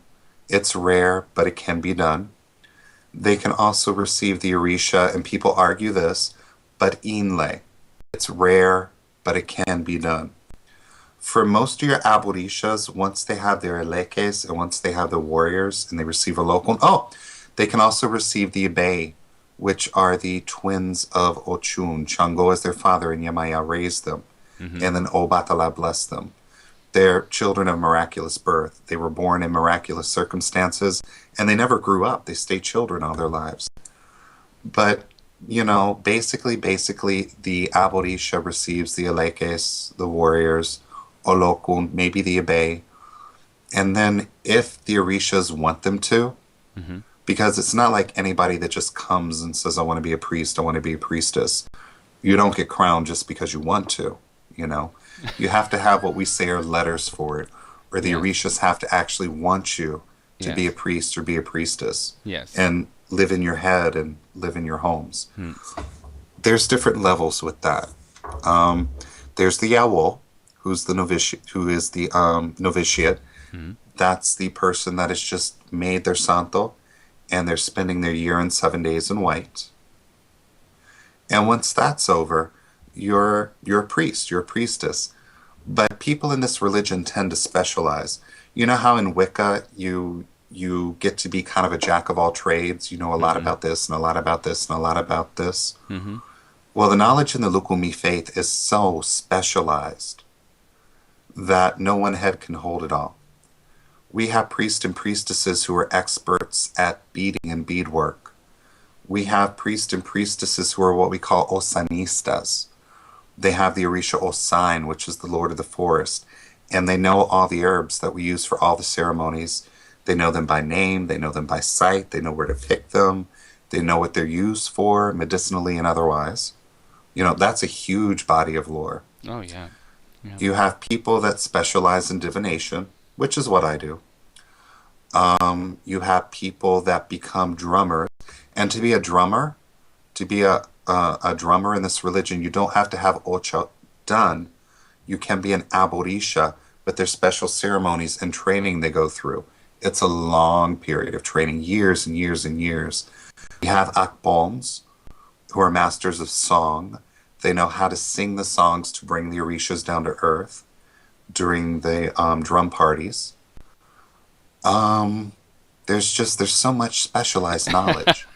And people pick their area of specialization. Of course, you need to have a little bit of general knowledge about what's going on. Yes, of course. But there's so much specialization. It's overwhelming. It's very of course, not interesting. every priest or priestess who comes is meant to have an ile of godchildren. There's some people that have specific functions in the religion, and they're happy with that. Mm-hmm. And then, of course, we have a layer of priesthood, which are people that have received what we call pinaldo, Mm-hmm. which they've received the Orisha Ogun in full. They've received the ritual knife, and they have the right to sacrifice four-legged animals. And then even over those, we have the Oriate. And the Oriate has to be a brilliant person because he has to be a master of ceremony. Mm-hmm. He has to know all these different areas of specialization and be able to direct it and keep the ceremony flowing. So if you're asking about like set degrees, there are none. But there's so many areas of specialization. Yes, yes. Again, it's more than a religion. It's a culture. Absolutely. It's a community. Absolutely. And it takes a lot of people to make this community work. Mm-hmm. Now, people talk a lot about, and I've heard this from other people, there are some people that say that it's very expensive. An initiation, it's very expensive. And I would say to them that, well, of course it is, because there are animals that you have to buy, there are things that you have to prepare, and you have to provide them. Can you tell us about that? Because that's another myth, that people think, oh, this is huge, and not everybody can have that kind of money. What is it necessary? Well, if you're actually going to make ocha, if you're going to be a priest or priestess, Mm-hmm. that initiation is expensive. Mm-hmm.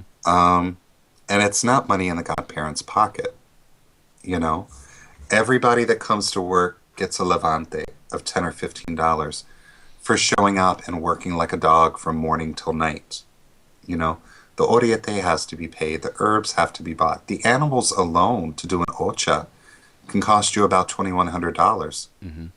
Mm-hmm. Especially if you're crowning one of the warrior orishas, because then Alegua, Ogun, Ochosi, they all have to be fed 4 legs. They all have to give you ita. So, probably a good 2,100 of that alone is in animals. Mm-hmm. There's dozens of herbs that are used. Mm-hmm. An entire throne is built from fabrics. There's special outfits that are made for you. On the day of the tambor, the day after the actual initiation proper, there's an outfit made for you by hand for your lunch, and there's an outfit made for you by hand for your dinner. And these outfits, even though this is a African religion from the Yoruba, in Cuba, it adapted a lot of the colonial styles. And you're dressed like a king or like a queen. Mm-hmm. Mm-hmm. The garment that's worn on the middle day for the tambor, the presentation to the community, you're looking at $600-700 to have a seamstress, to have a tailor design this from scratch and pull it together for you. That's amazing. And you get fitted for your outfit. They have to have enough time to make it. So you usually have to plan your ocha in advance, 2-3 months in advance. And most of your tailors and seamstresses to design this and to make it, and then to have you come back and be fitted for it, it takes a couple of months. Think what a woman goes through to get a really good, high-quality wedding dress. That's it's what the it same takes. thing. Yes. It's the same thing with us. Yeah. You know, Yeah. so you look at it from that point, suddenly you see that the expenses aren't money in someone's pocket. It's money for all the stuff that has to be bought Yeah. and used for the Yeah. ceremony. Absolutely. Yeah. Plus your godparents, the person from whom you're born, and the other godparent that you born, the person that actually takes care of you, okay? They cook for you morning, noon, and night. They tuck you in at night. They bathe you. You don't bathe yourself. You're a baby. Everything gets done for you for 7 days. So your godparents miss, both of them, 7, 8, usually 9 days of work between the preparations and the actual ocha. Mm-hmm. Mm-hmm. You know? That's So amazing. you do have to reimburse them a little bit for their time. Oh, of course. That's why the cost gets so high. So you're looking for the entire process, beginning to end. By the time you figure in the cost of your santo, the cost of your 3-month ebo, the cost for your tambor at the end of the year, you know, it does add up. It does add up. Yeah, absolutely, absolutely. Now, these are questions that, you know, I think that are important for us to really kind of have an idea and demystify all of these things that are not, you know, they have to be said. You know, they have to be said. They have to be talked. You told us about the whole thing about how beautiful it is, how gratifying, how miracles happen. But there is a specific thing about Santería that I think that I do believe, and correct me if I'm wrong, that it's true. You don't choose your Orisha, right? You don't choose it. You do, but you don't. So In what our belief, happens? In our belief, we believe that before you come to Earth, Yes. if you are meant to be a priest or a priestess, you choose your destiny, you choose your head in heaven, and you bring it with you to Earth. And with that, you choose the Orisha that you serve. Mm-hmm. And of course, the Orisha agrees to that, and God, Olodumare, agrees to that. So before you do Ocha, it depends on the kind of house you're in. If you're in an Ifa house, okay, I'm not an Ifa house, we're an Ocha house. But if you're in an Ifa house, 3 babalaos have to come together in a ritual called a plante. And they determine what Orisha, to which Orisha your head belongs. It's divined for you by 3 babalaos. Okay? Mm-hmm. Mm-hmm. In our house, which is an Ocha house, I have an Oriate put the Diloggún of my Orisha on the mat. And the Oriate divines with my Orisha to which Orisha your head belongs. And it's not that I've chosen the Orisha for you. It's not that the Oriate has chosen the Orisha for you. It's not even that Obatala has chosen the Orisha for you. It's the Orisha telling you what you chose in heaven before you came to Earth. Okay. Mm-hmm. Mm-hmm. So that's what that's all about. You do pick it, but you picked it before you were born. It's just when we come to this world, we get wiped clean. We have a clean slate. Mm-hmm. Mm-hmm. You know, and you in our have to lives. find out. You have to find out by other means. Yes, what it you is. do. Yeah. You do. Yeah. You do. Now, from all of these stories of this fantastic book that you have, and let me say again, Diloggún Tales of the Natural World, How the Moon Fooled the Sun, and Other Santería Stories. I just love the title. I really do. How the Moon Fooled the Sun. From out of all of these stories, and you have so many, and the book is absolutely amazing. It's first of all, I have to do a praise for Destiny Books. It's absolutely very, very well done. All the design inside. I mean, it's beautiful. It's wonderful. I really love it. We have to say that. And this is also important because I think that, you know, it's the text design. It's by Priscilla Baker, and we have to talk about these things because people don't really even open. They don't even care who put the letters together. That's true. You know what I mean? Text layout by Virginia Scott Bowman, and then you have. You know, the whole thing is done by a bunch of people, and some people don't really even acknowledge it. Now, can you tell us a little bit more about this cover? Because it's absolutely amazing. It's absolutely amazing. We have to talk about them. The process they go through for the artwork at Inner Traditions, it's very long, it's very involved. First, you have to remember that the author really doesn't have any control over the artwork. Yes. But the art department at Inner Traditions, they read the book, they read the material, and they try to find a way to represent the soul or the essence of the material visually. And everything that's done with this cover art, everything that's done with the typesetting, everything that's done with the layout, it's all about bringing the author's vision, making things look aesthetically pleasing. That's the design, the actual design. That's none of me. That's all of them. And they're just brilliant. And all of these covers on my books are actual portraits that are now hanging in museums. You know, so it's the artwork. It's beautiful. It's beautiful. Absolutely amazing. It doesn't say, though. Does it say who it is? I mean, I'm kind of like, oh, where is it? Where is it? You know what? They told me the artist's name. Copyright? But No, this I is you. can't remember the name. Printed text? No, it doesn't say anything. It says the text, the font type, blah, blah, blah. Send correspond, but it doesn't say who it is, the artwork. The artwork, it doesn't say. So, No, okay. Right. Destiny Books! Bad publisher! No. Don't say that. They're wonderful. I can't imagine working with anyone else. I know. They're very, very good. And the artwork is absolutely amazing. I mean, this is wonderful. Isn't it, though? It's absolutely amazing. I mean, you know. When you open the book, you know how quality is. Now, let's look at the book and let's look at the things that you have inside of the book. It's patakís. You have a lot of them, and then if we look at all of these, and you have 12, all right. What is the most dearest and nearest to your heart? Oh my God! I know. That's another one. That's another one. That's another one that it's kind of like, okay, you have 5 children. Choose one now. Choose one, and the rest have to die. Yes. Oh my gosh, you're so crazy. I know. My favorite story in the book, and I wrote this story before I wrote any of the others, was how the moon fooled the sun and saved the earth. And that one story was the inspiration for this entire book, which is why it's the subtitle. Yes. Yeah.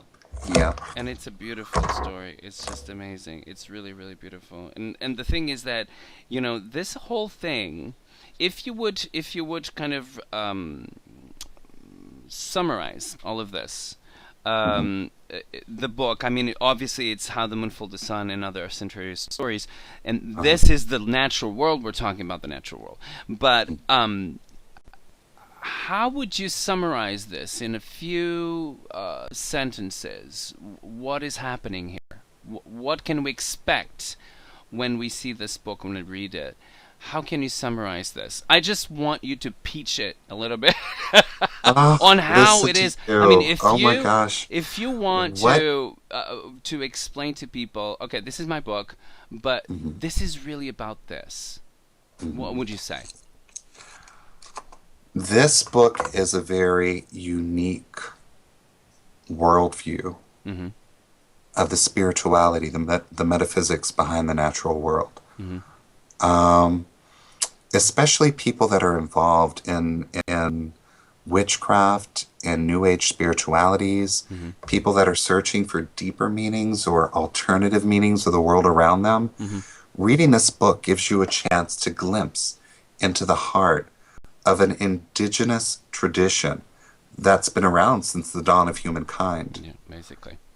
It's something that developed naturally over hundreds and hundreds and hundreds of centuries, in an environment that's unique and different for most of us, because, you know, let's face it, this country, you know, I don't even want to go there. I don't even know how to express it, but it's such. I'm at a loss for words. I'm getting tingles all over. I'm never at a loss for words. You will come away with another culture's deep understanding of the natural world around you. Yeah. And if nothing else, the price of this book is worth just that. Yes. Because let's face it, we're all reading the same stuff over and over again. Oh yes, we And what we've been using up until now just doesn't work like it used to. Yeah. The world's falling apart. We need to look in other places to find meaning, to find purpose. Absolutely. I mean, the just the titles of the stories are so beautiful, you know, and all of it, it's so beautiful, and you do present this in such a beautiful way that. And there's always, let me just say this to people because they don't have people that really don't know what the book is about, or they don't have the book in their hand. There's the chapter, all right? And there's the number of the chapter and then the title of the chapter. And let's just say that it's patakís from the composed of Ochani. Let's just say that. Composed of Ochani. And then you have poverty and hunger. So it's kind of like a little title there. From the Oduoshe Ejioko, and then it's 5.2. And then you have this little thing after that it's almost like a nut of wisdom in every one of them. That summarizes almost like what's going to happen, but in a very profound and almost like it's a synthesis of all of it. That it's so amazing that only that is worth everything, you know what I mean? Because it says there is no renewal without decline. Now think about that for 5 months, okay? Because that's what it is. And then there's other things. I mean, every single chapter that you have in here have that. There's always this little phrase, you know, that you give us, that it's the essence of that story. That's absolutely beautiful. I just love it. You know, you can almost cry looking at these little, oh, it's so cute. And then you go and you read the story, you know, and you understand even deeper what it means. But it's absolutely very well done, and it's fantastic. Fantastic. I think it was 5 cauldrons, wasn't it? Yes, you gave it 5 cauldrons. Yes. It's so funny how I came across you guys, because I was telling Astrea, one of my goddaughters was listening to the show. Yes. And she's also involved in witchcraft as well. And she's like, oh my gosh, Padrino, you have to go here and you have to go to this and you have to listen now. They're talking about your book. And I logged in and I was just in awe. I was like, oh, these people, they're so nice. Yes, we are nice when we are not. No, So it's really something that I think that we need to do for every community. I mean, all of the community, and I'm talking about the whole world. You know what I mean? I'm talking about not only Santería, but I'm talking about voodoo. I'm talking about traditional Wicca. I'm talking about, you know, anything that it's anything. It's necessary for people to know these things, and this is our service. This is what we do. We show people. This is, you know, and we have amazing conversations with people like you to kind of bring it, you know, into the light, because this is why we do it. You know, we do it because of this. You know. So, that's wonderful. And to represent Santería, you know, in the best possible way. So there's a lot of questions about, you know, let's just dismissify this, because it's something that we don't, you know. Go ahead. Yeah, and forget all the crap you hear in the media. Of course. Those of you who have been involved in Wicca since the 80s know what witches and witchcraft went through in the 80s. Yes. It was crazy. Yeah. Now, you know, this is the new thing that the media likes to jump on and make look, you know, like animal something it's not. sacrifice. Forget what you read in the media. The media is not going to be an accurate portrayal of our spirituality. No, absolutely and people should know that from experience. They should know that. So pay no attention to those crazy headlines you see. Just forget them. Just buy the book. Yes. And you will know. Yes. It's true. You will know the it's heart, true. Absolutely. Santería, Absolutely. Now, this is a beautiful religion. it's very alive, very much alive. It always was. It never died. And this is one of the things that really is important to know, because there are some religions or traditions that are that were interrupted and they were picked up later. There is no interruption in Santería, is it? No, there's none. None. We have an unbroken lineage. Isn't that amazing? Yes, it is. Yeah, people don't really understand this. Oh, yeah, well, they came when... People think that everything was born in 1980. Because then it's where the books become to begin to be published and everything. So okay, so Wicca was in 1980. Everything was in 1980. Santería was in 1980. Candomblé was in 1980. Everything was in 1980. So no, it's not. Actually, No. this is very, very old. It's absolutely unbroken, and it's just beautiful to have people like you talking Thank you. about it. You know what I mean? Because it's necessary. We need that. We need someone like you to actually talk about it the way you do, because you do talk about it with passion, and that's what it is. The Greeks used to say that this is how you know that people are priesthood or not. They have the word enthusiastic. When you talk about your religion, you are enthusiastic. What that means is that you are in theos, which means that you have God or the gods within you, and that's where it means the enthusiasm is having gods within you, which is absolutely amazing, because now you have a different meaning for the word enthusiasm. But I it love is that breakdown. But this is how it is, and I think that it's very important, and we do know this. We know, but we're so bleached of everything, and when we have something like Santería, which is not breaking down at all, it was not picked up, it never ended, it's a continuum, it's a privilege, because you don't have that too much around, and it's wonderful. So tell me about your books. And tell me about, this is one of them, but I want to know about the other books, and I want you to talk about them a little bit. And also, I want you to tell me, so you're going to do, I can't wait for this next book, I'm telling you. This is amazing. It will be a groundbreaking book. Yes, it will. But the book that I wrote previous to this was similar in theme, but not exactly. It's titled Teachings of the Santería Gods. And what I wanted to do was I wanted to show the world a little bit of our holy book. Okay. This was my first attempt at putting the orally transmitted literature into written words. And it was hard. Oh my gosh, it was so hard for my first attempt. Let me tell you, there's a book between the book previous to this, which was published in 2003, and this came out in 2010. And the reason for that is during those 7 years, I was feverishly writing, trying to hone my skills as a storyteller. Okay? So all I was doing was writing draft after draft of different stories throughout the Diloggún. And I literally, in that time period, wrote thousands of drafts of thousands of stories. And then come 2008, when 2008 rolled around, I told myself, if I don't focus on a collection, I'm never going to be published as a storyteller.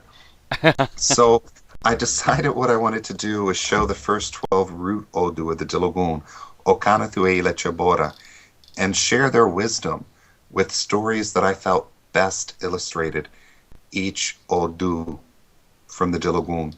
So that's how this book came about. And then I sent the proposal off to Internations. They accepted it. I spent a year writing it and came out with Teachings of the Santería Gods. Those of you that know anything about the book industry, when a book comes out, it was actually begun in production roughly a year previous to its release. It's a long process. So this book was actually finished in 2009 and then came out in 2010. That's great. That's great. But if you read these stories, they teach you the essence of each family of Odu. And again, stories, the heart of Lucumí, the heart of Santería. Now, 7 years previous to this one is when what a lot of people refer to as Big Red came out. Yes. It's this huge... Did you have a chance to read any of it? It's called the Diloggún. No, not that one. No. It's huge, isn't it? It's huge. The Diloggún, and it's the Orishas, proverbs, sacrifices, and prohibitions of Cuban Santería. No, I didn't have yet the opportunity to read it, but I'm sure that we will, and I'm sure that we probably will do a review of it. So it's going to take you a while to read because it's over 500,000 words. Isn't that amazing? It's the Big Red. It's the Big Red. It's the Big Red. I wrote this once I actually sat down in a year's time. Wow. 2003 was August 30, 2003. Yes. Yeah. Yeah, and it's just amazing because there's no.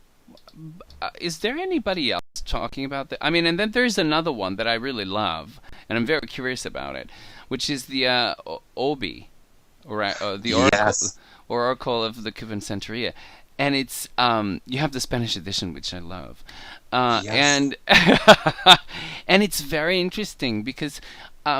Okay, this is a specialized book that it is an oracle and it's your speciality. But still, I mean, can anybody else that are not practicing Santería do this or not? You know what I mean? That depends on who you ask. Obi is really, it's a Yoruba oracle, it's a Lucumí oracle. I have come across people that are not a part of the Lucumí faith that have read the book Obi, and they've started applying it to some things in their own faiths. But, to me, that's cultural appropriation. Yes, it is. And it's not really a good thing, in my opinion. Other people feel differently. Yeah. But no, I'm not all about the cultural appropriation. If you want to practice Obi divination, and for some reason it appeals to you and fascinates you, then maybe there's something in the religion for you. Maybe you're actually attracted to it, and you need to explore it more. But there is a huge tendency for people to culturally appropriate things that they don't have. But you know what? This is not your fault at all. No, absolutely not. Or of the publisher at all. You know what fault is? It's other authors that actually do this. Mm-hmm. They do write books about very specific areas of their own religion. Mm-hmm. And when you ask them, can anybody else do this? Oh, absolutely. Let me just tell you briefly something that did come to my attention that happened with a book published in, I believe, 2007. Mm-hmm. I don't want to name the author. I don't want to name the publisher. I don't want to name the book. Yes. But one of my readers who read Obi read a book on Polynesian spiritual practices, and this author lifted entire sections of my book and put into his book on Polynesian practices almost word for word. Oh my God. And then tried to present that as an authentic Polynesian practice. Isn't that amazing? Yeah. Why do people do this? Do they think that that we are stupid? Really? He didn't even footnote it as coming from my book, but entire passages, word for word. Oh my God. And one of my readers has read this because he's interested in indigenous traditions, scanned page after page of the book, highlighting stuff. And I compared it to my book. It's almost exactly word for word. And his was published in 2007. Mine came out in 2001. Yes. So that's an example of very bad cultural appropriation and plagiarism. Yes. But this author was trying to present a Polynesian practice. He was trying to present an African oracle as a Polynesian practice. People are I was aghast. I was aghast. Oh my. Well, have a nice karma. Yep. You know what I mean? Those lawyers too. Have a nice karma, and lawyers are going to get you. You'll be contacted by us. Yep. Don't call us, we'll call you. So, Yeah. it's just amazing. I was this story about witch talk. You know that we receive a lot of books, and we do read them. And the thing is that I was reading one book once because I was interviewing this guest. Again, I'm not going to mention the book, mention the author, mention the I'm not going to mention anything. I'm just going to mention the story. And I was reading, and suddenly there's this very specific spell in the book. I mean, it was really specific. And suddenly I'm thinking, where did I hear this? I mean, I read this somewhere else. With a little drawing explaining what it... And it was the same drawing. And I'm thinking, where did I read this? And I said, oh my God. And I went and I grabbed the book and I read it, and it's word for word. Oh my God. And I said to the guy, when, I do a little bit of a conversation before I had with a guest.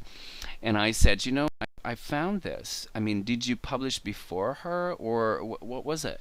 And he said, oh, well, and he's such a wonderful man. It's like, oh, I sometimes I talk about things to people, or when they come to me and I talk about it.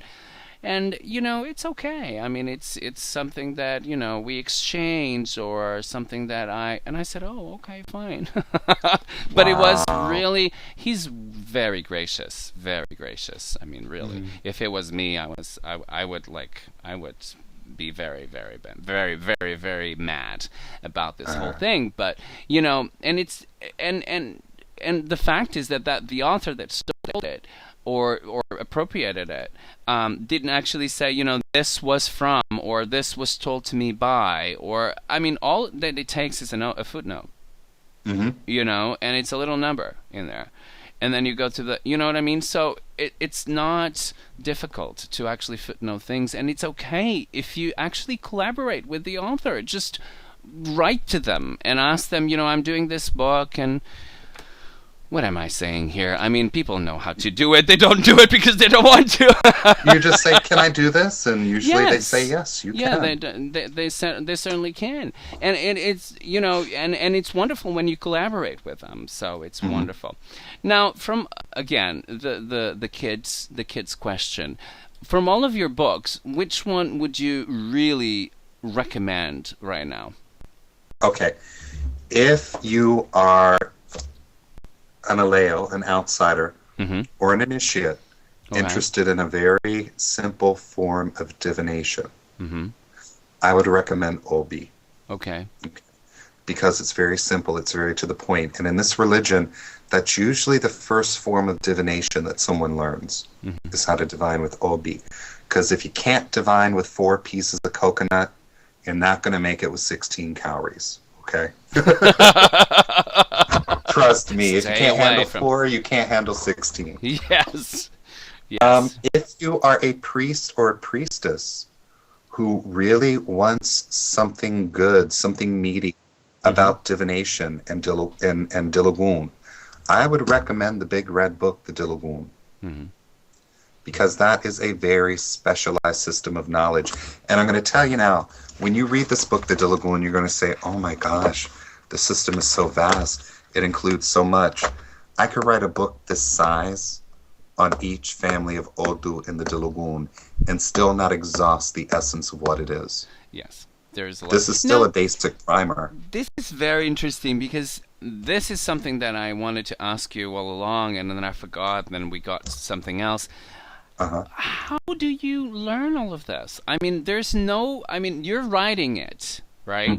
But I'm sure that there is not a lot of books around about this, you know what I mean? So how do you learn all of this? I mean, is it passed by you orally, or it's passed down orally, and you listen very, very well when older heads talk, and then when you're at home, you make very, very good notes. And you call your godparents and you discuss it with them and you get their take on it. And you actually have to get out there and work the religion. The best way to learn this religion is by working it. Yes. If you're a priest or a priestess, it's not like other religions where you can read a book and know about it. the only true real way you're ever going to learn how to work Santería, how to work Lucumí, is to get out there and work Lucumí. That's the only way. Yeah. And it's through working that you learn all these wonderful, marvelous things. It really is a religion of community. It's really amazing. It's really amazing. Ochani, thank you so much for being on Witch Talk. It's just a pleasure to have you here and to have you explain to us and gives us this wonderful explanation about all of these things. Ochani Lele is the author of Diloggún Tales of the Natural World, How the Moon Fooled the Sun and Other Santería Stories, and much, much more. I mean, you have so many books. And you have another one coming out, which is I'm really, really looking forward to it. Now, do you have a website so that people can go? I don't have an actual website. I have a blog that I update from time to time, ochanilele.livejournal.com. I do need to get a website. I really do. You do need to do that. I do. Yeah. And I'm on Facebook as Ochani Lele. And I'm also on Twitter, but mostly I use Facebook the most, and then my blog, and then Twitter. Okay. All right. So and you of will course, be... if anyone wants to reach me, my email address is ochanilele@gmail.com. That's it. Why don't you have a Google Plus? I question you. Why don't you have a Google Plus page? I'm so busy between working the religion, and I'm also back in school part-time, and I'm also writing full-time, and all my godchildren and all this stuff going on in my life. I know. I don't have time for all that social networking. I have to stay focused. Well, the Google Plus is really good. I mean, I really encourage you to look at it. It's absolutely amazing, and it will be the future. I'm telling you. Are you sure? I'm sure. I'm sure. Oh, I am. I really am, because Facebook doesn't have even half of the possibilities that Google has with all of the calendars and documents, and now Google Plus Music. You know that this music cloud thing? Did you know that? You can actually upload every single music that you have. They have a capacity for each account of 22,000 musics. Tracks, actually, or and you can actually play it anywhere in the world. No way. Absolutely. So, do Facebook do that? No, I don't think so. The only thing that worries me about cloud storage is the privacy concerns.